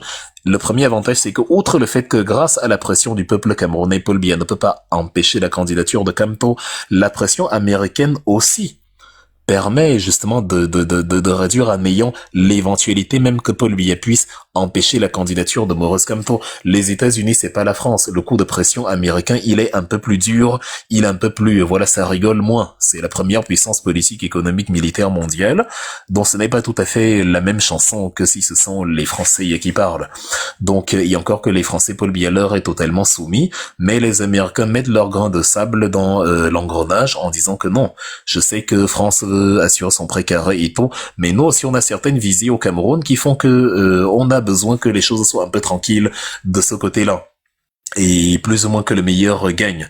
Donc voilà, je souligne évidemment, je maintiens que c'est d'abord grâce déjà au légalisme de la candidature, à la légalité de la candidature de Maurice Kamto, qui fait que la candidature ne peut pas être rejetée, celle qui sera déposée dans 2 jours. De deux, c'est aussi grâce aux pressions, l'avertissement du peuple camerounais qui a dit soit Maurice Kamto est candidat, soit l'élection ne peut pas se tenir. Donc ça, croyez ce que vous voulez, ça met une pression de fou au régime de Yaoundé qui se met à dire « Ah, vous voulez embraser le pays ?» Non, on ne veut pas embraser le pays. On veut que vous respectiez les lois, point final. C'est facile à comprendre, il n'y a pas à tergiverser là-dedans. Donc, outre dans ces éléments-là, les USA aussi font leur communiqué pour freiner les ardeurs de ces Camerounais-là qui ont notamment ciblé l'ONU. C'est-à-dire, vous vous souvenez de la drôle de convention qu'il y a eu entre l'ONU et les CAM. Et vous savez que dans l'inconscient collectif, l'ONU, c'est en fait les États-Unis. New York City abrite d'ailleurs l'un des sièges principaux des Nations Unies avec Genève en Suisse. Donc, en gros, voilà, d'une manière ou d'une autre, ce sont les Camerounais qui portaient l'essentiel de leur libération, c'est clair. Mais les Américains aussi se disent, on va mettre un peu de pression, juste pour que, voilà, pour la tenue un tant soit peu pacifique des élections. Bon, c'est pas garanti, hein, parce qu'on n'arrête pas un peuple déchaîné lorsque la goutte d'eau de la dictature fait déborder le vase, ça c'est clair.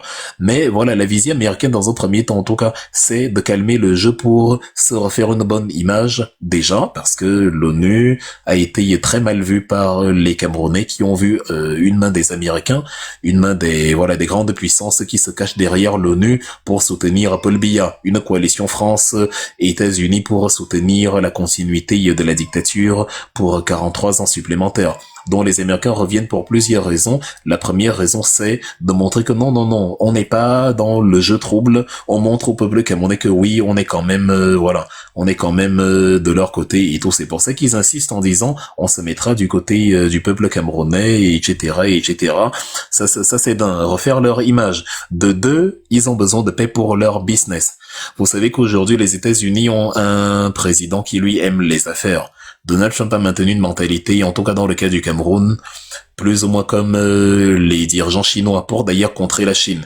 Il se fout pas mal de qui va gagner les élections au Cameroun. Il n'est pas dans vos histoires de tribus, je veux pas les bamileke, je ne veux pas si. Mais il veut que les choses se passent vite, rapidement, mettez celui que vous voulez, mais bon, réglez ça vite, sans trop de bagarres. Je vais négocier, je vais prendre le pétrole avec les ressources du golfe de Guinée, je vais essayer de voir comment ce qui se passe à ce niveau avec celui qui aura le pouvoir à l'époque. Vous savez que justement, il est comme ça, Donald Trump. C'est-à-dire, il a beau avoir copieusement insulté nos pays, mais il n'a rien contre nos ressources. Et je vous signale que les côtes atlantiques, le golfe de Guinée et tout ça, ça l'intéresse énormément. Il a par exemple convoqué Ali Bongo à la Maison Blanche, Ali Bongo Oligui Nguema à la Maison Blanche. Et je vous signale que le Gabon était pressenti dans la ville de Port-Gentil pour abriter la deuxième base militaire chinoise. Après celle de Djibouti, une base militaire dans le golfe de Guinée, ce que les Américains n'acceptent pas du tout. Donc il a appelé Oligui Nguema pour lui mettre un peu la pression en disant que hey, attends, commence. Qu'est-ce que tu... Voilà.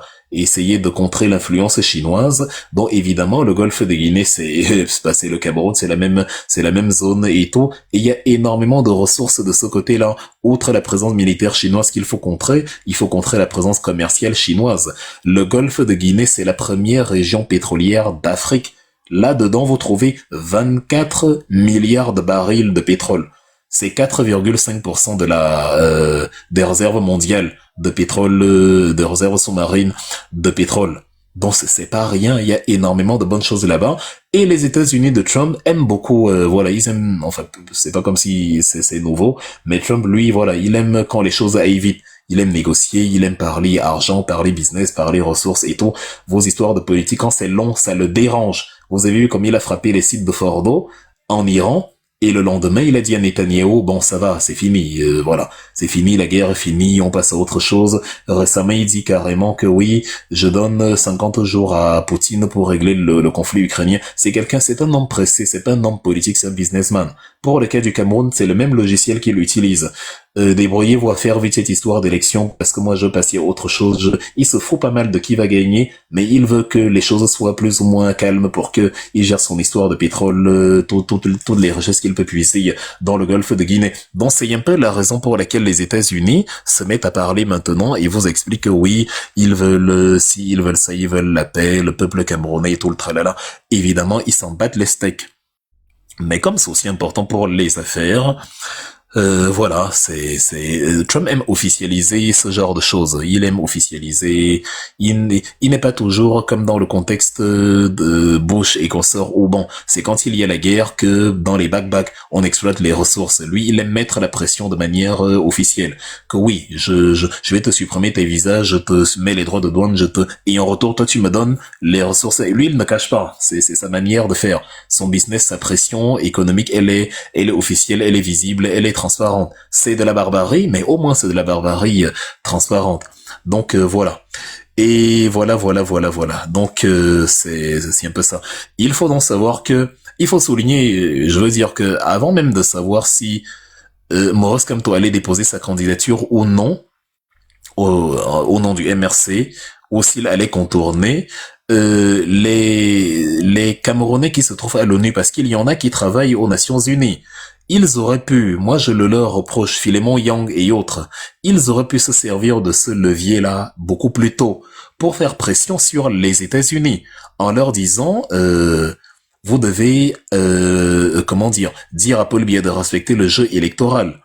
Ça aurait permis que l'article 80, par exemple, soit respecté par Eric et Saucé. Si les Américains avaient fait leur pression plus tôt, s'il n'y avait pas eu le bal des malfrats avec l'ONU et la convention bizarre, la réunion bizarre, la réunion obscure avec l'ONU contre le peuple camerounais, si les Camerounais, c'est-à-dire qui sont normalement des ambassadeurs du peuple camerounais, avaient œuvré auprès des Nations Unies, auprès des États-Unis là-bas à New York pour, à l'époque où on était en train pendant toute l'année 2024 de revendiquer la publication de la liste électorale nationale, peut-être que les choses seraient autrement. C'est-à-dire, voilà, comprenez-moi bien, je dis que Paul Biya respecte le jeu électoral. Je n'ai pas dit que les États-Unis viennent installer Maurice Kamto ou chasse Paul Biya, non.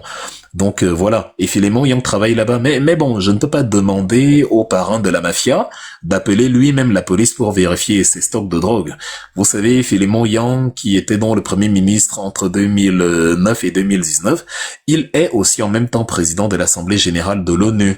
Et oui, un Camerounais président de l'Assemblée générale de l'ONU, c'est tournant, c'est une présidence qui dure 1 an. Il est président depuis le 10 septembre de l'année dernière, donc il en a encore pour quelques semaines, jusqu'au 10 septembre 2025. Et Philémon Yang là-bas, on a vu récemment, il a beaucoup parlé des victimes de Gaza. Ce qui est une bonne chose, parce que moi-même, ce que Netanyahou et le gouvernement israélien fait dans la bande de Gaza, ça m'horripile au plus haut point. D'ailleurs, demain, je vais faire une conférence dessus. Sur le conflit Israël-Iran, on va évaluer les forces et les faiblesses. Qui a gagné le conflit, ce sera un peu le thème de la conférence. Il était président de l'Assemblée générale de l'ONU et parlait de cette histoire. Mais il est resté muet sur son propre pays. Il a compati pour les victimes de Gaza et tout. Il veut un cessez-le-feu, il veut un retour à la normale. Mais pour le pays, il a totalement oublié. Ça c'était, voilà. Ça, c'est ce qu'on peut déplorer. C'est-à-dire, tu fais pression sur les autres, mais tu oublies ton propre pays.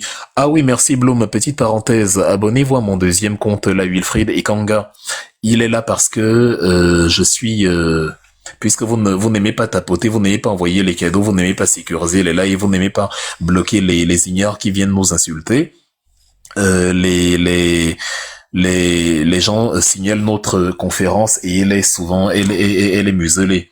Je suis content qu'on ait retrouvé à peu près 700 personnes actuellement parce que tout à l'heure ça a été signalé, j'ai dû faire une contestation, ce n'était pas facile. Donc le deuxième compte s'y sert de secours pour demain ou après-demain si le compte est signalé. Donc abonnez-vous là-dedans. Je suis à 30 000 abonnés sur le compte principal Wilfried Ekanga. Arrangez-vous à ce qu'il y ait également 30 000 abonnés sur l'autre compte s'il vous plaît. Ça permettra vraiment à ce que nous puissions contourner toutes ces restrictions. Voilà. Donc, comment commander mon livre? Bon, tu le commandes sur Amazon, chef. Sur Amazon, tu peux le commander, il coûte 20 €, tu dois t'impliquer. Ou alors, si tu veux la signature, tu le commandes chez moi. Tu m'écris juste un message, Wilfried Ekanga, et tu me dis, voilà, je veux un livre, un exemplaire dédicacé. J'ai aussi un autre livre, Le Village d'Ining. Lui, il ne parle pas de politique, mais il parle d'éducation, éducation ancestrale, éducation africaine, dont je vous invite à commander les deux livres. Donc, Philémon Yang a sauté avant la fin de son théorique, mais il devait rester jusqu'au 10 septembre, parce que la présidence dure 1 an. C'était il y a quelques semaines, là, il y a 2-3 semaines, je sais plus, qu'il est parti. Mais en tout cas, oui, il était encore au moment où il fait son truc. On est le 4 juin, au moment où il parle de Gaza et tout. Ils ont même amené une résolution à l'ONU, à l'Assemblée générale de l'ONU, pour justement, amener un cessez-le-feu, pour qu'il y ait, voilà, une évolution sur la question Israël et tout le tralala. Mais bon, la résolution n'est pas contraignante au niveau de l'Assemblée générale. Elle n'est pas passée, mais au moins l'intention, elle était là.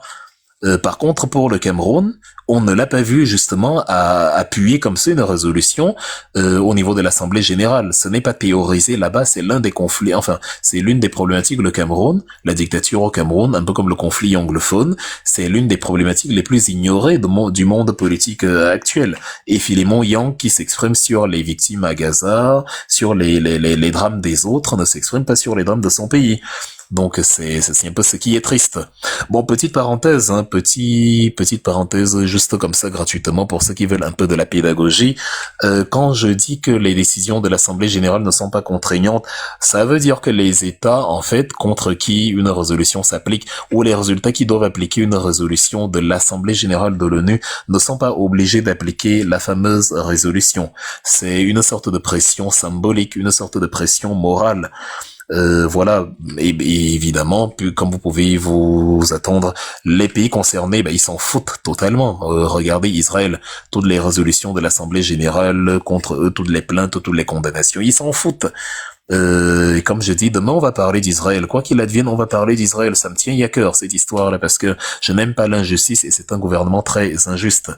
On va en parler demain. C'est pour ça qu'on m'avait bloqué la première fois. Donc demain, préparez aussi tous les moyens possibles pour sécuriser la conférence parce que ça va être grandiose. Donc voilà. Bref. Sinon voilà, on va souffrir des esprits malveillants. Outre les biéistes qui ne m'aiment pas, les Israéliens aussi n'aiment pas. De toute façon, quand on parle des méfaits de leur gouvernement, ils caricaturent, ils font de la propagande à l'antisémitisme, alors que nous, en tant qu'Africains, ça ne nous concerne même pas. On fait une analyse politique sur un drame, et ce n'est que ça qu'on fait. Et il faut dire les choses qui sont pas bien quand elles ne sont pas bien. Donc voilà. Alors, le souci de Philémon Yandon, c'est que sur le Cameroun, lui, c'est Motus et bouche cousue. Lui, c'est un soutien sans faille de Paul Biya. Donc, si on lui demande là-bas à New York, si on lui avait demandé si les élections vont bien se passer, si tout est ok, lui il disait que oui, ça se passe bien, tout sera ok et tout. Donc voilà, il y a rien à attendre des gens comme ça. Et c'était un peu une déception, alors qu'il aurait pu porter la problématique du Cameroun là-bas, même si ce n'est qu'une pression morale et symbolique. Parce qu'on sait que bon, c'est au niveau du Conseil de sécurité de l'ONU que les décisions se prennent de manière contraignante, sauf que au niveau du Conseil de sécurité de l'ONU, bon, pour les questions israéliennes, par exemple, les Américains mettent toujours leur veto. Il aurait pu porter justement le problème du Cameroun là-bas. Il ne l'a pas fait et bref, ça fait on a perdu énormément, alors que on a perdu un avantage qu'on avait quand on demandait à ISOC de publier la liste nationale, conformément à l'article 80. Lui, il ne publiait pas et il n'en faisait qu'à sa tête et ça permettait que, bon, le temps passe, eux, ils utilisaient la stratégie du pourrissement et ça fait que même si on aime bien que les États-Unis se souviennent que c'est le peuple camerounais avant tout et qu'ils doivent amener le cartel de Yaoundé à respecter le jeu électoral pour que ce soit le meilleur qui gagne, même si c'est pas mal, c'est un peu tard en fait et ils auraient pu mieux faire. Donc soit tu veux te rendre utile, tu le fais il y a temps, ou alors finalement tu ne le fais même pas. Donc c'est un peu ça. Donc donc voilà, la pression internationale, en fait, je dis bien la pression parce qu'il faut vraiment que je clarifie dessus.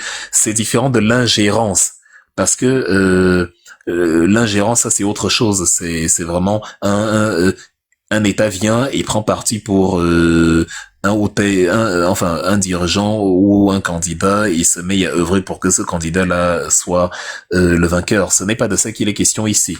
Donc, quand je dis la pression, je dis vraiment la pression. Elle aurait pu aider si elle s'était déroulée dans un bon timing. Elle aurait pu aider à un climat électoral plus sain. Biya n'est pas un leader de l'AES pour dire que lui ne veut pas d'élection et que l'ONU n'a rien à faire là. Donc ne venez pas me dire que oui, mais tu veux que les Américains viennent ou bien non. Je dis bien, il s'agit de la pression internationale, pas de l'ingérence. Et encore que l'AES, même si l'AES n'est pas parfait, l'AES est différent. Et ils ont le droit de ne pas faire des élections. Ils ont un assentiment populaire absolu derrière les trois militaires. Et en plus, les trois militaires brillent par leur caractère, mais réellement souverainiste. C'est-à-dire eux vraiment ils sont mais vis-à-vis de tous les partenaires qui confondent coopération et colonisation, et ils ne plaisantent pas. Soit tu coopères avec nous, soit tu fous le camp, mais tu ne viens pas jouer les civilisateurs, tu ne viens pas recoloniser, tu ne viens pas nous expliquer que oui, on doit te donner 90% du manganèse et nous on n'a que 10%. Non.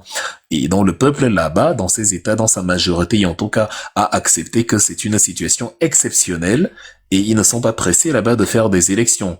Des élections qui d'ailleurs au demeurant vont ouvrir la voie à des agents france-africains pilotés par la métropole là-bas, et ils ont d'autres priorités, et ils sont plutôt heureux des dirigeants qu'ils ont là. Ibrahim Traoré, par exemple, c'est le président le plus aimé d'Afrique. Souvenez-vous de sa petite virée quand il allait voir le président ghanéen Nana Akufo-Addo après son investiture, où Akufo-Addo lui a dit, mais my friend, en fait c'est toi tu me voles la vedette là, c'est chaud.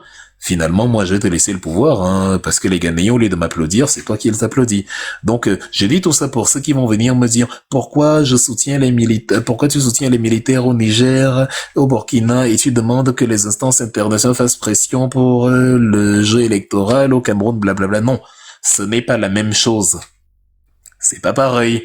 Au Cameroun, Paul Biya, ou plutôt ses restes, vous disent que ils sont démocrates. Voilà, Paul Biya vous dit je suis démocrate, le père de la démocratie. Je veux qu'on retienne de moi celui qui a apporté la démocratie, etc. Donc, voilà, il se vante même toujours d'avoir été porté par les urnes. Donc, quitte à faire des élections, autant donc bien les faire. J'espère que vous avez compris maintenant la nuance et que vous avez compris que ce n'est absolument pas la même chose. C'est-à-dire, c'est pas la même chose du tout. C'est donc pour ça que je dis que l'ONU, la vraie ONU, ou plutôt les USA si vous voulez, auraient dû intervenir beaucoup plus tôt. Auraient dû faire leur sortie beaucoup plus tôt pour suggérer. Et je dis bien suggérer, je suis même gentil, je dis pas exiger, pour suggérer, puisque vous aimez les biaïstes surtout, vous aimez vous agiter, que vous tenez à votre souveraineté, pourtant bientôt céder aux Français, hein, aux Chinois, aux Turcs, aux Libanais, bref. L'ONU, la vraie ONU, comme je dis, aurait dû suggérer à Elekam ou à Biya, un peu plus tôt, et de manière beaucoup plus sincère, justement, de respecter le jeu électoral. On aurait peut-être eu à ce moment-là la publication de la liste. Au lieu de faire ça, elle a fait un double jeu. Comment dire, avec une impression qu'on a eue qu'elle avait fait davantage des efforts dans le camp de l'oppresseur. Et ce n'est que les derniers jours-ci que Trump et son gouvernement regardent le Cameroun et disent que oui, bon, il faut que le jeu soit équilibré, il faut que le peuple camerounais soit priorisé, etc., etc. Donc il se rappelle même que c'est maintenant que Trump se rappelle que, même s'il se fout pas mal du président au Cameroun, lui-même il serait gagnant si tout se déroule dans le calme. Je vous ai dit le golfe de Guinée, je vous ai dit c'est 24 milliards de barils de pétrole. Et il n'y a pas que, il y a du gaz, il y a énormément de choses. Le bassin gazier Campo, Kribi, Limbe, c'est un bassin gazier énormissime. C'est-à-dire, on a entre 22 000 milliards de mètres cubes d'eau, de mètres cubes de gaz. C'est 22 milliards de mètres cubes de gaz. En fait, il y a des richesses, mais qui ne disent pas leur nom de ce côté-là. Et Trump s'est souvenu que bon, c'est des shithole countries, certes, mais si les choses sont calmes là-bas, je vais pouvoir négocier et essayer d'aller puiser un peu de pétrole et de gaz là-bas pour justement contrecarrer la Chine, la Russie et tout le tralala. Donc voilà. En 1982, pour vous aider à comprendre la différence entre les États-Unis et la France notamment, en 1992, ce que je vous ai dit tout à l'heure, les relations diplomatiques avaient été extrêmement, et s'étaient retrouvées extrêmement tendues, voire même quasiment rompues entre le Cameroun et les États-Unis. C'est aussi pareil entre le Cameroun et l'Allemagne. Tout à l'heure, je vous l'ai dit, pour l'Allemagne, Helmut Kohl, le chancelier fédéral, Helmut Kohl qui était chancelier entre 82 et 98, il avait eu une très bonne opinion de Paul Biya. Paul Biya était venu dans l'ancienne capitale en Allemagne à Bonn en 86. Ça c'était avant la chute du mur de Berlin, avant la réunification des deux Allemagnes. En 86, il est arrivé là avec Jean qui était dans ses valises. Ils sont arrivés en Allemagne. Les Allemands étaient séduits. On voit ce jeune président, il est prometteur. Il va certainement amener le Cameroun dans la voie économique que Ahidjo a tracée. Voilà. Mais patatras, en 92, Helmut Kohl comprend que Paul Biya, ce n'est pas celui qu'il croyait. Paul Biya et Helmut Kohl s'étonne du niveau du tribalisme, du niveau de violence que Paul Biya va exercer sur les opposants politiques, les Camille Mwama-Sok, les Samuel Ebois, les Jean-Jacques Ekindi, les Charles Tchongan, les voilà, c'est-à-dire les Bamileke, les Nigel Frondi, c'est-à-dire tribalisme, violence. L'Allemagne, les Allemands n'en croient pas leurs yeux. Et donc là, comment dire? Là, les choses changent parce que Helmut Kohl, on est en 92, le mur de Berlin vient de tomber, le bloc de l'Est s'est dissous. Depuis l'intervalle 89-91, l'Allemagne s'est réunifiée, donc on est à la reconstruction. Et là, Helmut Kohl réalise que mais son vieil ami Paul Biya qui est arrivé il y a 3 ans en Allemagne, il est en train de prendre un chemin mais de répression horrible. Donc ça a conduit carrément l'Allemagne à couper les ponts avec le Cameroun pour quelques semaines. C'est-à-dire et à suspendre certaines facilités que le Cameroun avait sur le plan diplomatique. C'est la même chose que les États-Unis vont faire. Celui qui dit plus besoin de discourir, ne venez pas ici, là où les gens parlent, dire qu'il ne faut pas parler, ça n'a aucun sens. C'est-à-dire, si ce que quelqu'un dit ne te plaît pas, tu vas dormir. Les 700 personnes qui sont là parce que elles ont des enseignements qui leur sont utiles. En fait, je vous donne une recommandation, enfin 2. La première, c'est abonnez-vous à mon deuxième profil, Wilfried Ekanga, pour qu'il ne soit pas verrouillé.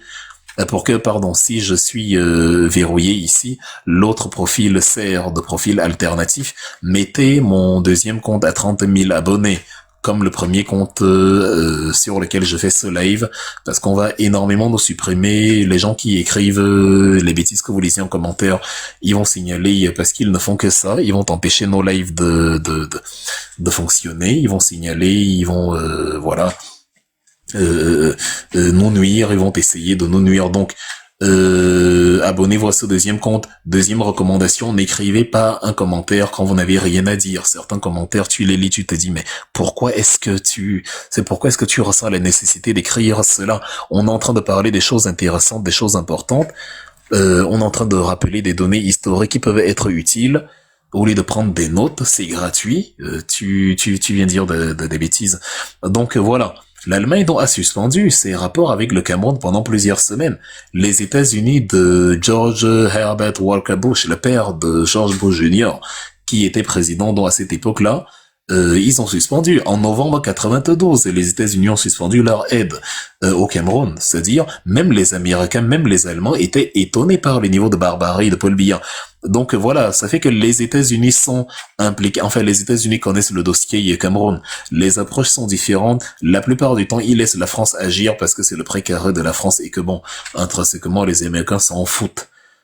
Paul Biya, vous pillez, vous tuez, c'est pas leur problème. C'est à la France de gérer. Mais quand même, les États-Unis étaient le premier partenaire au niveau du pétrole avec le Cameroun à l'époque d'Ahidjo. Maintenant que Trump est arrivé au pouvoir et qu'il aime énormément le pétrole, il a envie de revenir à ses fondamentaux. Il veut contrer la Grande-Bretagne, la France, la Chine, bref, tous qui sont intéressés par notre pétrole et notre gaz. Et c'est pour ça qu'ils sont là. Et c'est l'une des raisons, pas la seule, pour laquelle ils mettent aussi pression, parce que eux aussi ils veulent que les choses soient un peu calmes pour pouvoir bien négocier, car la mentalité du président actuel, c'est je veux faire le business, je veux parler, je veux parler, je veux faire du bilatéralisme. Parfois il a besoin de tranquillité. C'est un homme pressé, Emmanuel Macron. La France, elle s'en fiche, elle soutient Biya, ça ne souffre de rien. Donc pour que ce soit clair ici, la France soutient Biya, et elle soutiendra Biya pendant toute cette campagne. Vous avez vu ce qu'elle a fait, vous avez vu l'ambassadeur avec Atanganji Thierry Marchand, qui a reçu à Tanganji. Vous imaginez Bruno Retailleau, ministre français de l'Intérieur, recevoir Magnus Ekomo. Qui connaît Magnus Ekomo en France? Qu'est-ce qu'il représente? Il n'est rien du tout. Même à la taille du microbe, il n'a pas. Pourtant, tout le monde connaît Thierry Marchand, qui est reçu carrément par Paul Atanganji pour parler des élections. Vous avez vu Monsieur Bono, le patron de la gendarmerie, qui est arrivé qui, voilà, Betty Assomo, Galax et Toga, tous ont incliné la tête devant lui, alors que eux, ils passent le temps à menacer les Camerounais le reste du temps. Mais quand leur vrai chef, leur vrai patron de gendarmerie débarque, il passe en revue les troupes, il reçoit les honneurs, voilà, il donne des ordres, des instructions pour mieux sécuriser la campagne politique en faveur de la France. Emmanuel Macron soutient Biya de A à Z. Je vous rappelle que Paul Biya est allé carrément 92 ans, il est allé sécher pendant 4 heures de temps avec un préservatif imprégné sur la tête sous la pluie à Paris, au point d'attraper une pneumonie et d'être hospitalisé pendant 45 jours. C'est-à-dire pour dire à Emmanuel Macron que non, je suis prêt à mourir pour toi, trop de dolo. Donc, qui dit fake news là? Fake news par rapport à quoi, Yves Jules? Soit vous écrivez des commentaires précis, soit on va bloquer vos commentaires. Tu dis fake news quoi? Tout ce que je dis est absolument vrai. Tu dis fake news par rapport à quoi? Ou tu répondais à autre chose? Je ne sais pas. Tu dis fake news. Qu'est-ce qui est fake news? Je comprends pas. Donc, merci pour les cadeaux, chef. Vos cadeaux font plaisir, vraiment. Ils permettent non seulement de sécuriser le live. Vous voyez, le live tient mieux que le précédent. Vous pouvez être 700 personnes, vous regardez quelqu'un parler, vous voyez des gens qui signalent, mais vous ne tapotez pas, vous n'envoyez pas de cadeaux, non. Même matériellement, ça encourage. Donc voilà, on a une conférence samedi, le 19 juillet, à Paris, aussi rue Matisse dans le 19e. Les cadeaux que vous envoyez peuvent payer même le transport pour y aller. C'est toujours un pan de la Renaissance, une manière de contribuer. L'argent est le nerf de la guerre. C'est une contribution personnelle envers celui qui tient la conférence actuellement. Outre vos contributions pour le MRC qui voilà, demande justement que les Camerounais donnent 7 milliards à la plateforme, à la coalition APC, pour qu'on ait les scrutateurs absolument partout. Donc merci à ceux qui envoient les cadeaux, ça fait énormément plaisir, envoyez autant que vous pouvez, je ne les refuse pas, et ils permettent surtout de sécuriser le live et d'empêcher que à chaque fois qu'on va ouvrir, comme le camp d'en face ne veut pas qu'on parle, parce qu'il sait la force de frappe que nous avons, la preuve. Je parle seul depuis, vous êtes 700 et des poussières, parfois 800, et il est pourtant ici 2h25. Pour qu'il y ait 700 personnes pour quelqu'un qui parle seul, il faut qu'il fasse du japap, ou il faut qu'il y ait plusieurs personnes, et voilà, mais là je suis tout seul, et je ne suis même pas en vidéo, donc vous imaginez, ça veut dire que c'est du lourd, et les gens trouvent qu'il y a des choses importantes à écouter. Donc voilà. Comment dire, donc Paul Biya, pour montrer à Emmanuel Macron qu'il est son meilleur élève, a donc pris le time condom qu'il a mis sur la tête, et il a séché comme ça sous la pluie, comme je sais pas, un Chinda de la pire espèce venu montrer son amour absolu envers son patron. Donc voilà. La France, elle soutient Paul Biya. La France soutient Paul Biya. Les États-Unis jouent dans la partition que je viens de vous expliquer en essayant de se mettre en scène pour des élections équitables, peu importe qui gagne, pour négocier ces histoires de pétrole, de gaz et tout. Donc voilà. Maintenant, ça nous est utile parce qu'avec les médias sociaux, déjà, nous avions, en tant que peuple camerounais, les réseaux sociaux qui aujourd'hui sont un levier de combat énorme. On a mis une pression incroyable au régime des Biya. On ne lâche pas la pression, accentuée par justement les pressions des puissances internationales.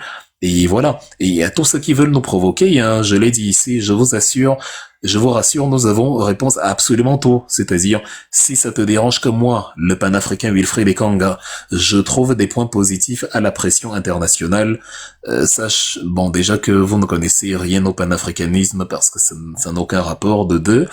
Quand on dit qu'on est content de la pression internationale, ce n'est que le plan B, c'est pas ça le plan A. Notre plan A n'était pas de compter sur la pression internationale. Notre plan A, c'est celui que vous ne voulez pas réaliser. C'est-à-dire, quel est le meilleur moyen d'empêcher l'ingérence étrangère? Quel est le fameux plan A? Il est simple en fait. Si vous ne voulez pas d'ingérence, respectez les lois, bon sang. Si vous respectez les lois, il n'y aura pas d'ingérence. Si vous respectez les lois, il n'y aura même pas besoin que les États-Unis viennent vous dire que oui, on se tiendra aux côtés du peuple camerounais pour que le jeu soit équilibré. Si vous respectiez les lois, il n'y aurait aucun souci. Et le pire, c'est-à-dire c'est que c'est vous-même, et c'est ça qui est délirant dessus, c'est vous-même le non-respect des lois là. il est d'autant plus dingue que c'est vous-même qui avez mis ces lois-là. C'est vous-même qui avez promulgué ces lois. Vous ne respectez pas vos propres lois, vous ne respectez pas le jeu électoral. Kamto dit, ma candidature ne souffre de rien au regard de la loi. Vous dites, il ne sera pas candidat. On vous dit, quelle est la loi? Vous dites, ah, c'est le Conseil constitutionnel qui va trancher. Même le grand Prof Louison et Somba, on lui dit de dire la loi, il dit, c'est le Conseil constitutionnel qui va trancher. Parce que le but, c'est d'espérer que le Conseil constitutionnel ne dise pas le droit. C'est d'espérer que le Conseil constitutionnel viole la loi. Donc, ils deviennent des hors-la-loi. La déstabilisation des institutions, la vraie, c'est celle-là. C'est-à-dire, au lieu de souhaiter que le droit soit dit, on souhaite que ceux qui ont la police, la gendarmerie, méprisent le droit et que, comme ils ont la police, la gendarmerie, on intimide la population de ne pas revendiquer pour le respect des lois. Donc, respectez les lois. Et vous ne verrez pas les États-Unis, vous ne verrez pas le Canada, vous ne verrez pas l'Allemagne, vous ne verrez pas, je sais pas, telle ou telle puissance venir donner des leçons à Paul Biya. Respectez les lois, tout simplement. Respectez les lois. Donc c'est pas que nous on veut que les Américains viennent, on veut que les Américains machin. Non, non, non. Respectez les lois tout simplement. Parce que vous qui ne respectez pas vos propres lois, c'est de la folie. Mesdames et messieurs, on va s'accorder une petite trêve d'une minute. On va écouter l'hymne de la Renaissance. Voilà, le temps d'assimiler ce qu'on a vu jusqu'à présent. Pendant une minute simplement, le temps que l'hymne de la Renaissance passe, et après on va continuer, on va souffler un peu parce que voilà, ça va pas être long, une minute. Continuez à partager la conférence s'il vous plaît. Nous serons à la conférence sur le panafricanisme du Cameroun. Bon, déjà, si tu dis comme ça, c'est que tu n'es pas en diaspora. Donc même si tu voulais venir, tu ne pourrais pas. Voilà, de deux, je ne vous empêche pas de tenir une conférence au Cameroun. Vous n'avez qu'à la tenir là-bas, où tu n'as aucune idée de ce qu'est le panafricanisme et tu ne peux pas en parler. Donc, l'hymne de la Renaissance, et voilà. Merci encore une fois pour les cadeaux, c'est très gentil à vous.